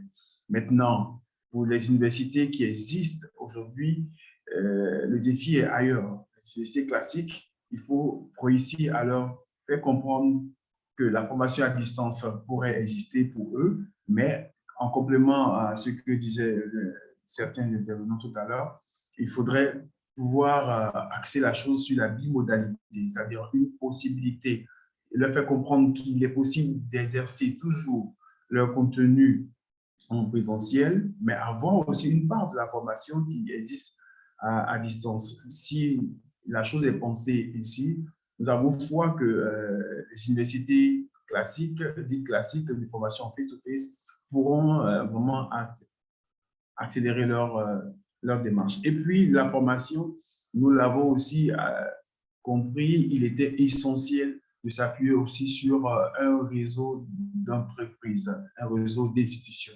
Nous avons un réseautage aussi institutionnel, national comme international, et sur lesquels on s'appuie pour pouvoir permettre à certains de venir intervenir dans nos offres de formation. Donc, quand nous avons une formation en Big Data Analytics et pour laquelle nous n'avons pas certainement des professeurs émérites, des professeurs de rang magistral, nous appuyons effectivement sur des informaticiens très chevronnés qui ont de l'expertise dans des formations, des grandes institutions qui existent grâce à notre réseau et nous les faisons intervenir dans notre contexte à partir de séminaires ou bien des visioconférences afin que les apprenants aussi puissent appréhender les nouveaux métiers avec les défis qui se présentent à eux. Donc, le réseautage dans le monde professionnel, le réseautage aussi international, vraiment a tout son sens.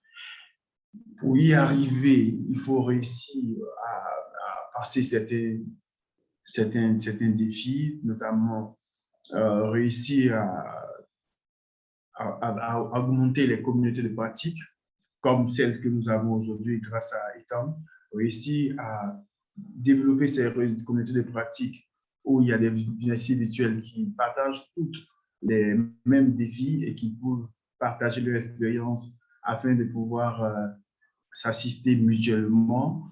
Il est aussi possible de pouvoir développer des communautés de pratique même au sein de nos différents pays, c'est-à-dire à l'intérieur de nos frontières, réussir à développer des communautés de pratique dans chaque grande région. Nous avons essayé de le faire avec nos étudiants, puisqu'ils sont répartis dans toute la Côte d'Ivoire. Nous les encourageons à développer ce que nous avons appelé des communautés dites virtuelles.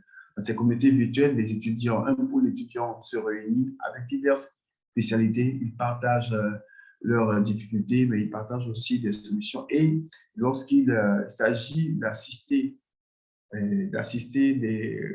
des organisations publiques ou privées, ils apportent le concours, leur expertise à ces institutions-là. C'est une preuve aussi de service à la communauté qu'ils apportent. Et vraiment, pour nous, c'est notre manière de nous faire connaître. Mais la chose est encore insuffisante. Elle n'est pas encore à son pic. Nous avons aussi un déficit de compétences humaines pointues. Effectivement, les ressources humaines que nous avons pour les domaines des nouvelles sciences en numérique sont encore pas vraiment ce qu'on peut espérer parce que effectivement tout ce qui réfère aux objets connectés, data analysis, c'est des éléments big data, c'est des éléments dans lesquels certains enseignants, certaines compétences s'improvisent, mais nous n'avons pas des compétences encore pointues pour pouvoir vraiment adresser les questions lorsque les étudiants posent le souci de l'encadrement. Et donc ça, c'est aussi l'une des difficultés que nous rencontrons. Nous avons aussi une insuffisance des professionnels dans l'élaboration des curricula. Parce que, effectivement, si nous voulons que les étudiants, les apprenants que nous formons puissent être compétitifs dans le monde professionnel, il est très essentiel que plus de professionnels, de plus en plus les curricula ne soient pas la chasse gardée du monde académique. Donc, que les recruteurs, que les personnes, les expertises vraiment très avérées puissent se pencher sur la question de l'élaboration des curricula, des maquettes que nous avons, afin de pouvoir vraiment faire correspondre le besoin du monde, du marché professionnel au monde académique. Nous avons aussi la difficulté de la mutualisation des contenus pédagogiques. Nous avons essayé cela assez souvent, mais il y a beaucoup de lourdeur. Avec nos amis, par exemple, de l'UBS, de UVM, l'idée est admise par tous, mais quand il s'agit de la mise en œuvre de la mutualisation de contenu pédagogique, nous tous avons vraiment de la lourdeur à cette étape-là. Donc, les réunions sont organisées, mais bon, le suivi ne permet pas que la chose se mette en place. Tout le monde est pourtant disposé, mais quand il s'agit de l'opérationnalisation de la mutualisation des contenus pédagogiques afin que UVM puisse avoir ce que UVCI a, afin que UVCI puisse donner ce que UVT a, vraiment, cette difficulté-là, nous la rencontrons tous dans les formations à distance. Et c'est un des problèmes aussi de notre formation aujourd'hui à distance. Pourtant, il faut réussir à passer du classique au digital, et pour ce faire, cela passe par un renforcement des capacités.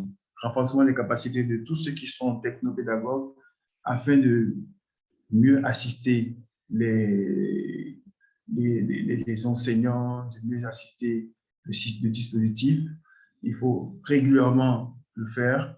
Il faut aussi qu'on puisse arriver à une élaboration d'un référentiel de compétences types pour les enseignants, parce que les enseignants ont des manières de faire, ont un savoir-faire, mais si ce savoir-faire n'est pas assez répertorié, vraiment, on court le risque que cela parte dans tous les sens. Donc, l'une des forces de cette formation qui se veut agile, ce serait aussi d'avoir un référentiel que tout le monde se fera l'effort de suivre, même s'il peut être dynamique. Il faudra aussi réussir à multiplier les conférences et séminaires des professionnels dans les programmes de formation. De plus en plus, il faudrait que dans nos universités, dans nos programmes de formation,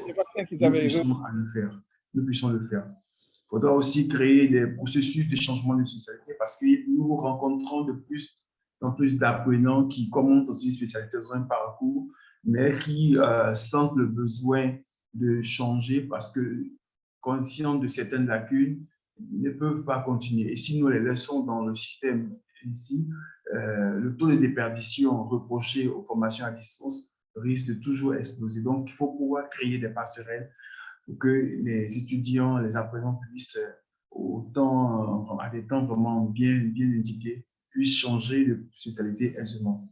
Et puis, il faudrait aussi concevoir, pour une formation qui se veut agile, concevoir l'apprenant comme un client.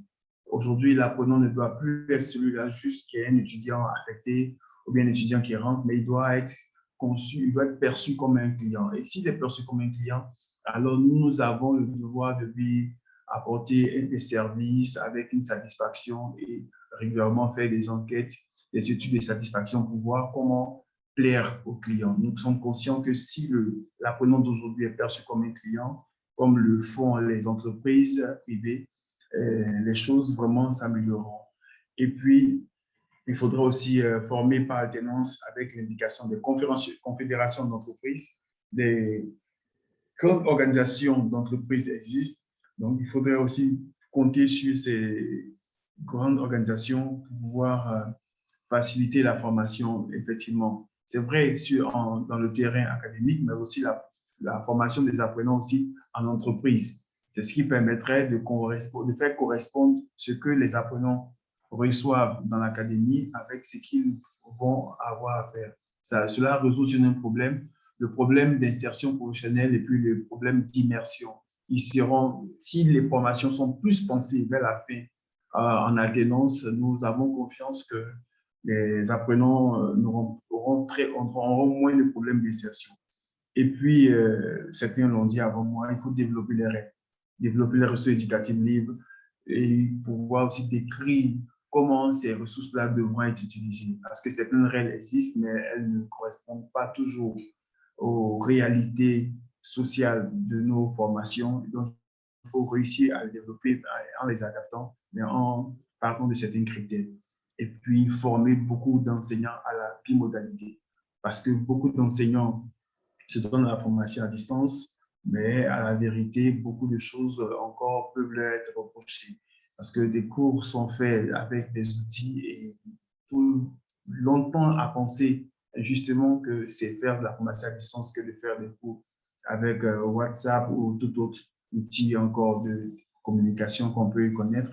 Mais il y a nécessité effectivement de former les enseignants à la formation à distance et pas former à la formation à distance exclusivement, mais former sur les deux compétences, c'est-à-dire ils reçoivent comment savoir créer des capsules, comment savoir monter un cours, scénariser une ressource, comment savoir créer un cours sur Moodle, mais quand ils savent le faire, ils doivent aussi savoir qu'il y a une proportion effectivement d'activités qui peuvent être menées en ligne, mais il y a une proportion d'activités aussi qui peuvent continuer, qu'ils peuvent continuer aussi à mener en face-to-face dans leur dispositif d'enseignement classique.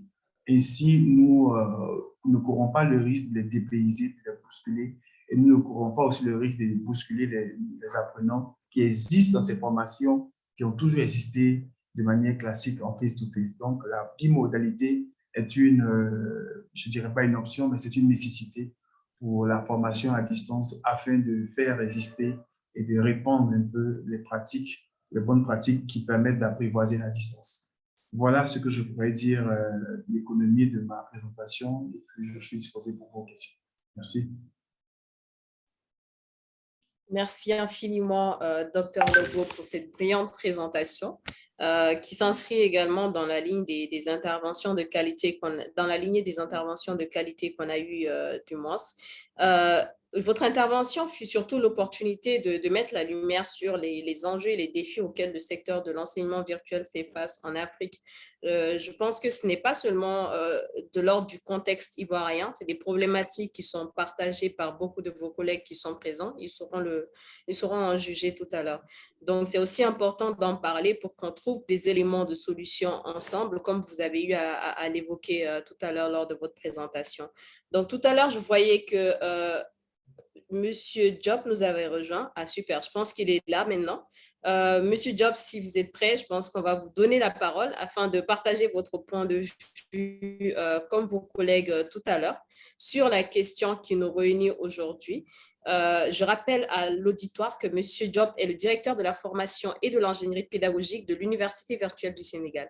Donc, si la technique est de votre côté, Monsieur Job, je vous laisse la parole afin de passer à votre présentation. Allez-y.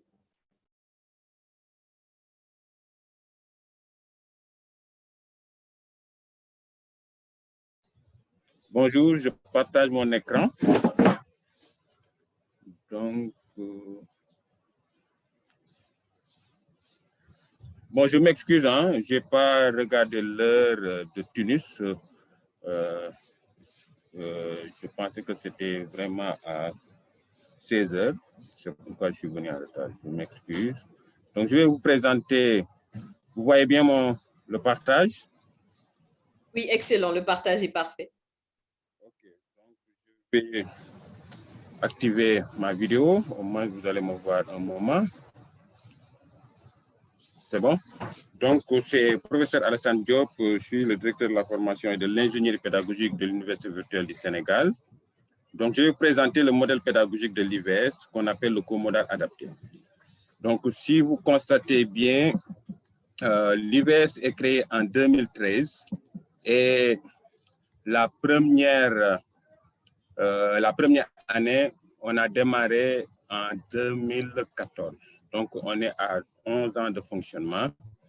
En 2021, on est à 6 ans de fonctionnement, entre 6 et 7 ans. Et on est à la promotion 8. Donc, on a déjà sorti des diplômés au niveau de l'IVS. Et puis, en 2014, on était à 2000 étudiants. Et maintenant, on est à 55 000 étudiants. Donc, vous voyez la progression en pourcentage. Ceci est lié à notre modèle pédagogique. Et nous, on a visé les bacheliers. Ce sont des étudiants qui ont entre 18 et 20 ans. Donc, ils viennent d'avoir leur bac, qui ont l'habitude de faire de l'enseignement présentiel. Et puis, nous, on a vraiment, au niveau national, placé nos zénos sur des espaces numériques ouverts. Et puis dérouler ces formations-là à partir de la licence 1. Et on a maintenant des masters. Ces étudiants-là sont maintenant en master et même il y a un groupe, la promotion 1 est déjà sortie en master et la promotion 2 est en voie de sortie. Donc le modèle, c'est quoi? Le modèle pédagogique, le co-modal, c'est quoi? Le co-modal, c'est une invention de l'Université de Laval. Hein? C'est eux qui ont inventé ça en se basant sur l'hybridation qui est une invention qui date des années. Hein? Ça fait longtemps. Parallèlement, ça date de longtemps l'hybridation de la formation. Maintenant, ils se sont inspirés de ça pour créer ce qu'on appelle le co-modal. Le co-modal, c'est-à-dire l'enseignant peut faire son cours en présentiel et en même temps à distance. C'est-à-dire l'étudiant peut choisir de faire soit à distance ou en présentiel. Ce qu'il fait chaque semaine, il dit que moi, je préfère faire mon cours en présentiel. Et l'université, selon le nombre d'étudiants, réserve la capacité selon le nombre d'étudiants. Ceux qui veulent faire à distance vont suivre à distance. Donc, on équipe les salles de telle sorte que l'enseignant pour un seul cours faire en même temps de la distance et le présentiel.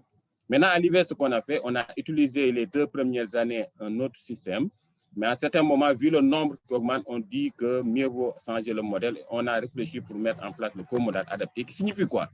Quelle que soit la situation de connectivité, les étudiants qui sont pas vraiment autonomes, on les amène à se socialiser, à être autonomes et à se pallier aux problèmes de connectivité. La connectivité ne nous pose pas de problème. Même si la connectivité est faible, s'il y a des problèmes, on a installé partout au Sénégal des zénos où il y a des serveurs, on peut mettre toutes nos ressources là-bas. Les étudiants, s'il n'y a pas Internet, peuvent aller là-bas télécharger les ressources.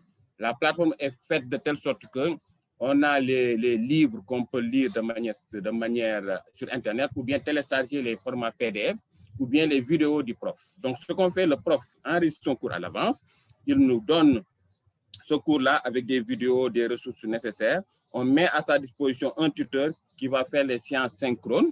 S'il y a des problèmes, l'étudiant télécharge.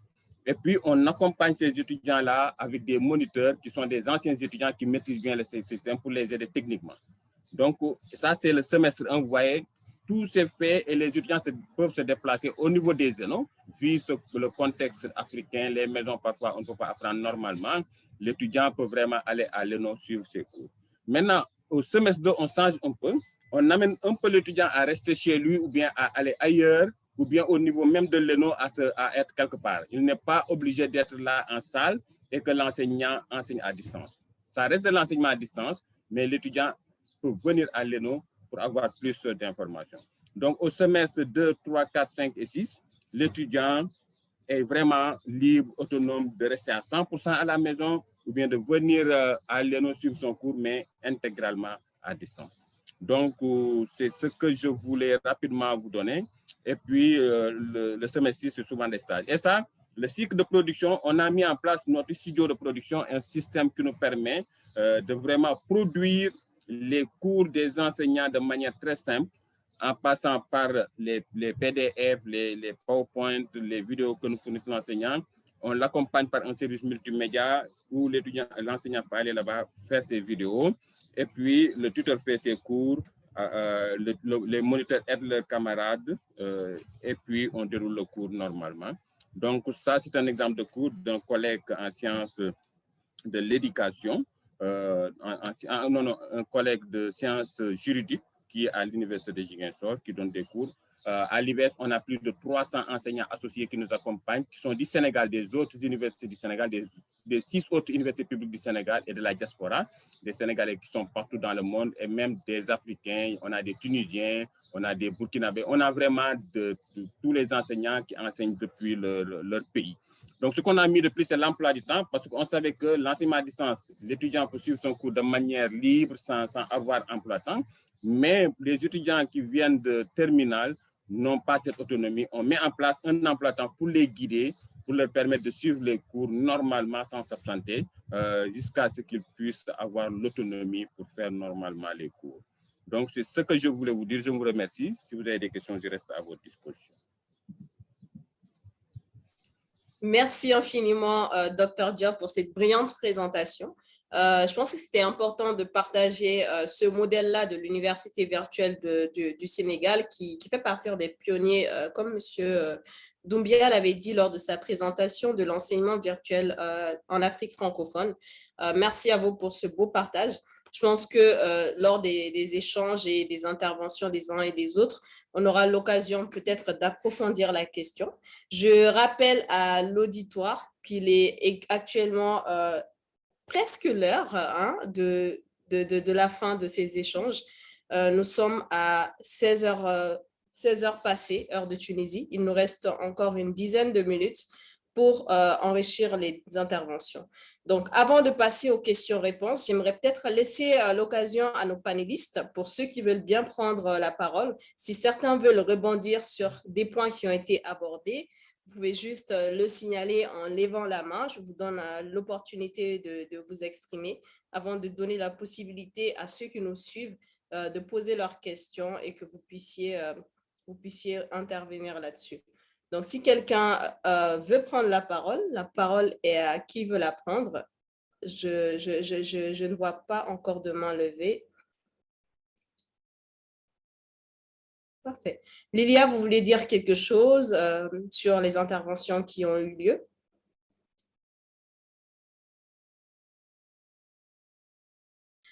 Parfait. Donc, je vois qu'il n'y a pas d'intervention. Moi, j'aurais peut-être une question à l'endroit du docteur Lobo. Tout à l'heure, lors de sa présentation, il a parlé d'un point très important. C'était aujourd'hui le fait que toutes les structures qui sont représentées aujourd'hui, qui sont acteurs de l'enseignement virtuel, ont la volonté de faciliter ce cadre de synergie-là pour la mutualisation des ressources, mais dans la mise en œuvre, il y a des difficultés.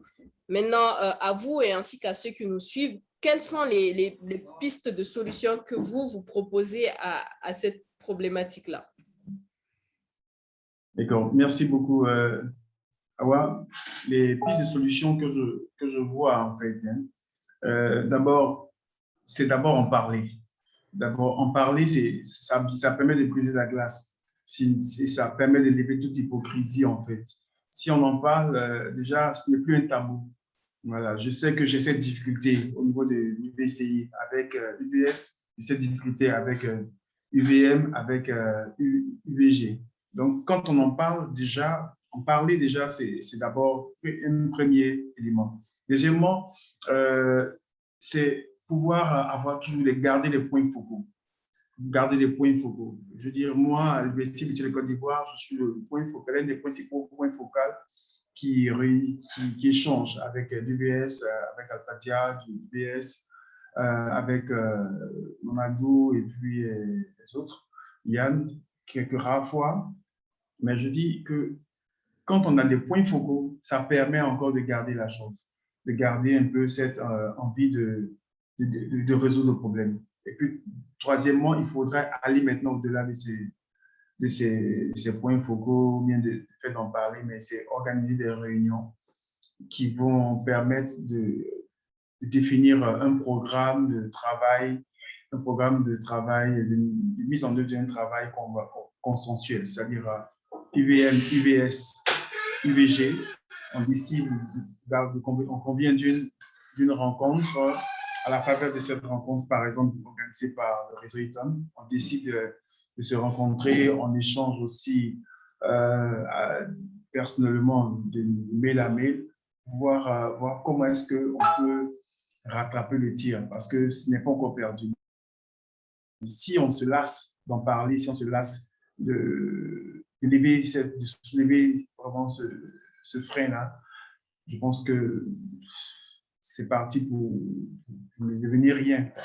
Donc, il faut oser en parler, il faut définir, garder les points focaux, et puis il faut continuer de s'écrire et puis forcer, jusqu'à ce que ça prenne forme.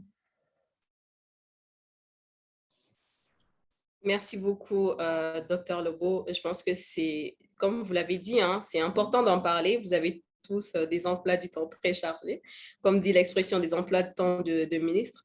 Mais c'est en discutant de tout ça et en essayant de trouver des terrains, du moins des axes de solution qu'on peut arriver à la mise en œuvre de cette solution-là. Je voyais tout à l'heure à l'écran Monsieur Mamadou Doumbia de l'Université virtuelle du Mali qui souhaiterait intervenir. Donc, Monsieur Doumbia, je vous laisse la parole assez rapidement pour rebondir sur les propos du docteur Lobo qui concernent un peu tous les participants à ce panel. Merci beaucoup. Merci à vous. Tout simplement soutenir les propos de mon frère Lobo. Et quand il a parlé de ça, déjà, c'est un sujet qui semble à un moment donné devenir un sujet tabou, sujet de partage de contenu, de ressources pédagogiques, parce que le problème réel par rapport à tout ça se trouve à deux niveaux, sinon trois. Le premier niveau, déjà, c'est les ressources sont développées ou bien la conception des ressources sont faites par qui? Est-ce que nos enseignants acceptent que la production soit partagée dans d'autres pays? C'est ça aussi le premier problème. Le problème aussi des enseignants aujourd'hui, c'est que le système éducatif, il faut le dire, nous sommes tous dans le monde des enseignants et nous sommes tous des enseignants. Et le premier problème, c'est nous-mêmes à notre niveau, parce que nous pensons à un moment donné que l'enseignement en ligne veut effacer les enseignants en tant que tels. Donc, ils pensent que notre seul moyen de revendication, souvent, se retrouve dans les grèves et la prise en otage du système éducatif que je ne vais pas aller enseigner, et je ceci, les ressources digitales en ligne, en mettant à disposition d'une école les ressources de vidéos et autres, ils vont se passer de moi. Donc, il y a ce sentiment-là qui est là. Donc, il faut qu'ensemble, on se mette ensemble pour qu'on sait, de la même manière que nous avons adhéré à cette révolution d'enseignement en ligne, il faut qu'on arrive aussi à convaincre d'autres collègues, sensibiliser, pour qu'ils comprennent plus ou moins que l'enseignement en ligne va au moins soulager, parce que ça soulage l'enseignant en tant que tel. Le passer à la préparation des cours à chaque fois va diminuer. Il va lui-même se performer au fur et à mesure. Donc, il faut qu'on rende cette sensibilisation, cette formation pour qu'on puisse mettre. Il faut qu'on crée des cadres. Comme je l'ai dit tout à l'heure, il faut mutualiser les ressources. Mais en mutualisant les ressources, il faut créer un cadre uniformisé dans la sous-région, ou bien entre les pays, pour que le produit, le contenu pédagogique qui est produit en Côte d'Ivoire soit valable au niveau du Mali, du Sénégal, du Tchad, et ainsi de suite. Parce que ce qui se passe, c'est que souvent, quand on voit l'ingénierie pédagogique d'un pays et qu'il y a des maquettes, des plaques de formation, tu trouveras qu'il y a un certain nombre de volumes horaires qui est attribué à tel module de formation qui n'est pas la même chose que dans l'autre pays. Quand tu as pris ces ressources et cette ressource pédagogique et que tu veux le mettre ou bien la mettre à la place de ce que tu veux enseigner chez toi, tu vois que déjà ça ne répond pas parce que le nombre de volumes horaires alloués à ça, ou ainsi de suite, ne répond pas à ce qui est là et on se voit tout attaqué par le ministère qui dit que voilà, le contenu de ta formation n'est pas en phase avec la réglementation. Donc il y a ces problèmes. Une fois qu'on a organisé, le partage de contenu ou bien des ressources sera très facile. Voilà. Donc, je m'arrête là parce que j'ai des trucs à dire. Merci beaucoup, Monsieur Doumbia. Je pense que vous avez aussi mis le doigt sur une problématique qui est aussi très, très importante. Je voyais tout à l'heure à l'écran Lilia qui souhaiterait intervenir. Je lui laisse la main pour intervenir assez rapidement sur les propos énoncés. Très bien, merci beaucoup. En fait, je voulais juste ajouter un élément par rapport à cette opportunité qui est offerte à travers la digitalisation de l'enseignement, à part les avantages ou les apports que nous pourrons gagner à partir de la flexibilité de l'enseignement, ou le partage d'expertise, ou la visibilité des ressources éducatives. Je pense qu'il y a une opportunité dans la mise en ligne des enseignements à travers la réduction du gap entre les compétences des apprenants à la fin du parcours universitaire et leur entrée au marché. C'est-à-dire qu'on peut mieux adapter les plaquettes de formation par rapport aux besoins du marché, préparer au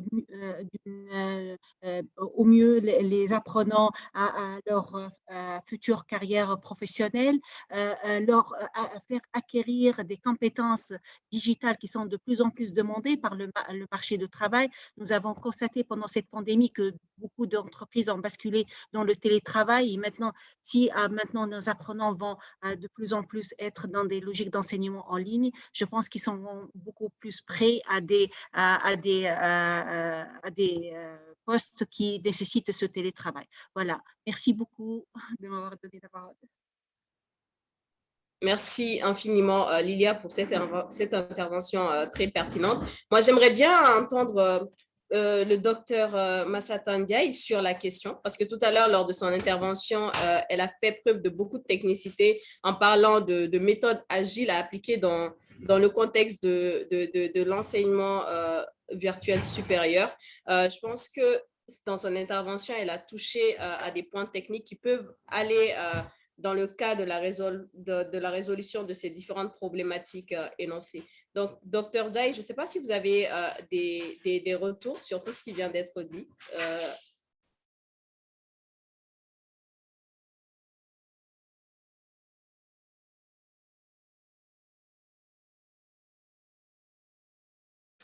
Ah, je vois que Massata n'est plus avec nous. C'est dommage, j'aurais bien aimé l'entendre sur la question.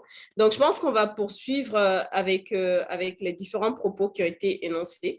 Tout à l'heure, je voyais également Dr. Diop dans son intervention qui a parlé d'un point très important. C'est le fait qu'aujourd'hui, l'enseignement virtuel permet aux différents apprenants d'avancer à leur rythme. Cependant, pour ceux qui viennent juste du système, je dirais, classique, du niveau lycée, c'est souvent compliqué pour eux de s'adapter à cette nouvelle liberté qui leur est offerte, ou du moins de l'appliquer de façon consciencieuse. Donc, il a parlé un peu du cas de l'Université virtuelle du Sénégal qui permet de suggérer des emplois du temps à ces apprenants-là avant de leur donner une liberté sur le suivi de leur programme. Donc, ça serait intéressant si vous pouvez un peu plus développer ce point-là, Dr. Diop, parce que d'autres universités qui nous suivent font sans doute face à ce type de problématique-là. Donc, partager un peu l'expérience de UVS sur la question, ça pourrait être bénéfique pour l'auditoire. Oui, bonjour, Madame Lee. C'est vrai, hein? C'est-à-dire, les étudiants là, qui viennent du baccalauréat étaient couverts par leurs parents. Il y avait pas vraiment un accompagnement pointu au niveau de la famille et en un jour, on leur demande de faire tout en ligne. Mais au Sénégal, je vous donne le cas du Sénégal, ce que l'État du Sénégal a fait pour aider un peu ces étudiants, c'est de leur fournir un ordinateur et une connexion durant toute leur formation. Chaque mois, on leur met 5 à 10 gigas de connexion selon l'opérateur. Hein. L'accompagnement là permet à ces étudiants de rester connectés facilement. Mais ce qui est important, heureusement, avant l'enseignement à distance, c'était difficile. Les gens ne pouvaient pas comprendre. C'est la COVID en question qui a montré la force de l'enseignement à distance en Afrique. Si vous constatez l'année passée, toutes les universités, écoles supérieures ont fait de l'enseignement à distance facilement. Donc, ça signifie qu'il y avait les acquis. Les gens avaient les possibilités, la technique était là, mais ils ne voulaient pas s'engager. Donc, c'est comme si la COVID les a forcés à s'engager et puis ils ont montré leur force. Il y a beaucoup, par exemple, si je prends l'université de Thiès qui est à l'université Thiès, la faculté de médecine qui est à Thiès est à 60 km de Dakar. Actuellement, les étudiants de deuxième année jusqu'en cinquième, huitième année, ils font les cours intégralement à distance. Il n'y a que les TP, les stages qu'ils font en présentiel. Donc, vous voyez, et même à cette année, ils ont continué comme ça. Il n'y a que les étudiants de la première année qui demandent de venir en salle pour diminuer le nombre au niveau de l'université. Donc, ça donne des possibilités, mais c'est l'avenir. Hein. L'enseignement à distance, toutes les universités doivent faire de l'enseignement à distance. Et actuellement, il y a le CAMES, l'AIF, sont en train de former, au moment où je vous parle, on est en train de former 35 pays, les 3 universités virtuelles de l'Afrique, à savoir l'université virtuelle de la Côte d'Ivoire, Burkina Faso et Sénégal. On est en train de former 35 universités de l'Afrique de l'Ouest à basculer vraiment en formation hybride. On ne leur demande pas d'aller à 100% en formation en ligne, mais on leur demande de faire de l'hybridation. C'est-à-dire tout ce qui est cours magistral, tout ce qui est exercice à corriger, ils peuvent utiliser l'enseignement en ligne. Tout ce qui est pratique, ils peuvent le faire en TP, ce qui permet d'optimiser les salles et d'être performants. Je vous remercie.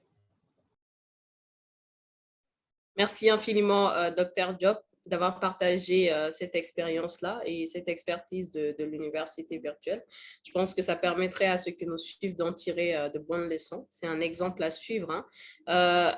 De mon côté, je n'ai plus beaucoup de questions, mais avant de donner l'opportunité à chacun de peut-être nous remonter les questions ou peut-être de nous donner la possibilité de conclure, j'aimerais jouer un peu les entremetteuses, hein, surtout au niveau de l'intervention du docteur Lobo. Je pense qu'il l'a dit, le fait d'en parler des problèmes de mise en application, de la mutualisation des ressources, est un premier pas, un pas majeur, mais le fait de pouvoir trouver des axes pour pouvoir mettre en application cette solution-là est aussi l'objet majeur et ça fait partir des objectifs de ce type d'événement, de ce colloque-là, c'est apporter des solutions concrètes. Donc, j'aimerais peut-être que ceux qui sont en train de participer à ce panel-là, l'ensemble de nos intervenants, puissent en quelque sorte s'engager à tenir des rendez-vous ponctuels en fonction de vos emplois du temps qui, je juge très chargés, afin de vraiment réfléchir sur la question et d'apporter des solutions concrètes aux problématiques qui ont été énoncées tout à l'heure lors des différents échanges. Donc, je ne sais pas qui prendra le lead sur ce programme-là, mais je pense que Dr Lobo, avec la volonté dont il dispose et surtout qu'il connaît déjà tous les intervenants, trouvera le moyen de les contacter en off et afin de mettre en application cet aspect-là. Donc, on compte beaucoup sur vous, Dr Lobo, pour pouvoir caler un emploi du temps avec vos collègues qui sont tout autant chargés que vous, afin qu'on puisse très sérieusement réfléchir à cette question-là, qui est une très belle piste de solution aux problématiques rencontrées un peu partout en Afrique. Juste dire un peu merci à Awa pour l'intervention. Je pense que l'une des premières choses à faire, c'est peut-être déjà d'écrire, en fait. Et là, moi, je commence déjà encore par écrire encore mon mail.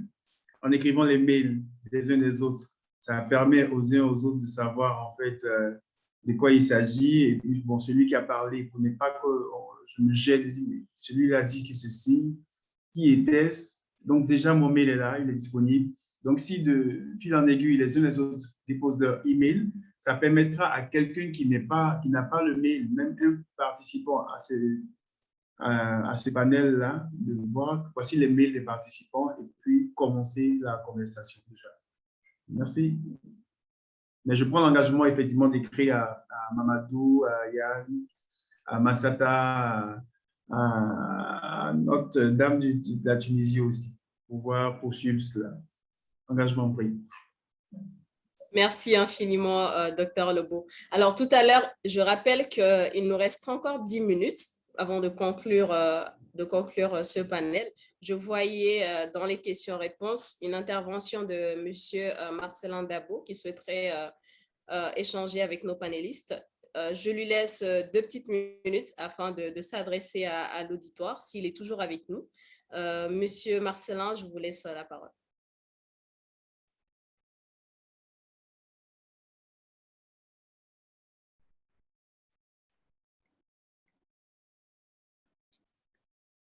Ah, votre micro. Donc, ce que je vous proposerais en alternative, ça serait peut-être de mentionner la question dans les discussions afin qu'on puisse la prendre en charge. Ça pourrait être intéressant en termes de timing.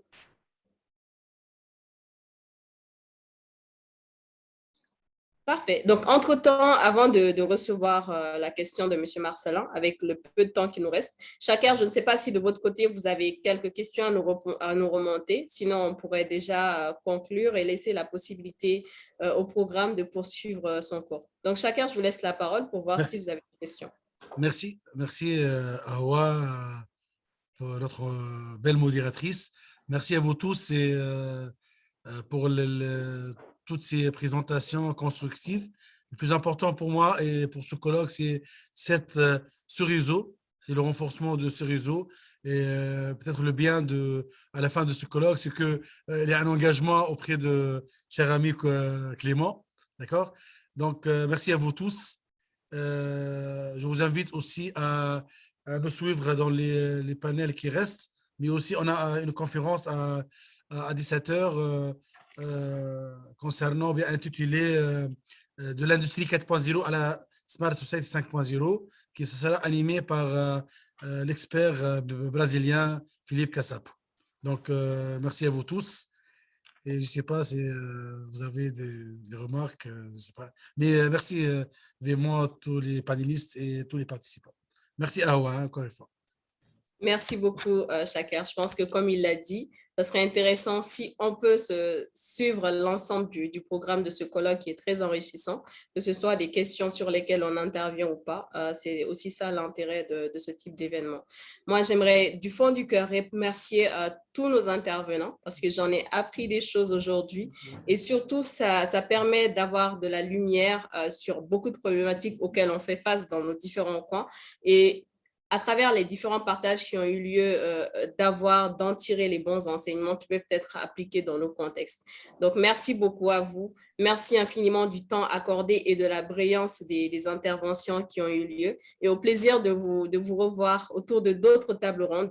Et je vous invite à tous, à ceux qui nous suivent ici ou en live Facebook, à suivre le reste de la programme, des programmes du mois.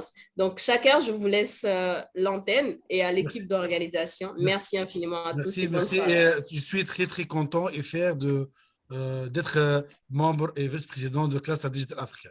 Merci beaucoup. Merci beaucoup. Merci. Merci, Dombia. Merci. Lilia, merci beaucoup, Lilia. Merci. Merci, chacun. Clément, merci beaucoup. Merci Allez, beaucoup. Clément, À la prochaine en Tunisie, Clément.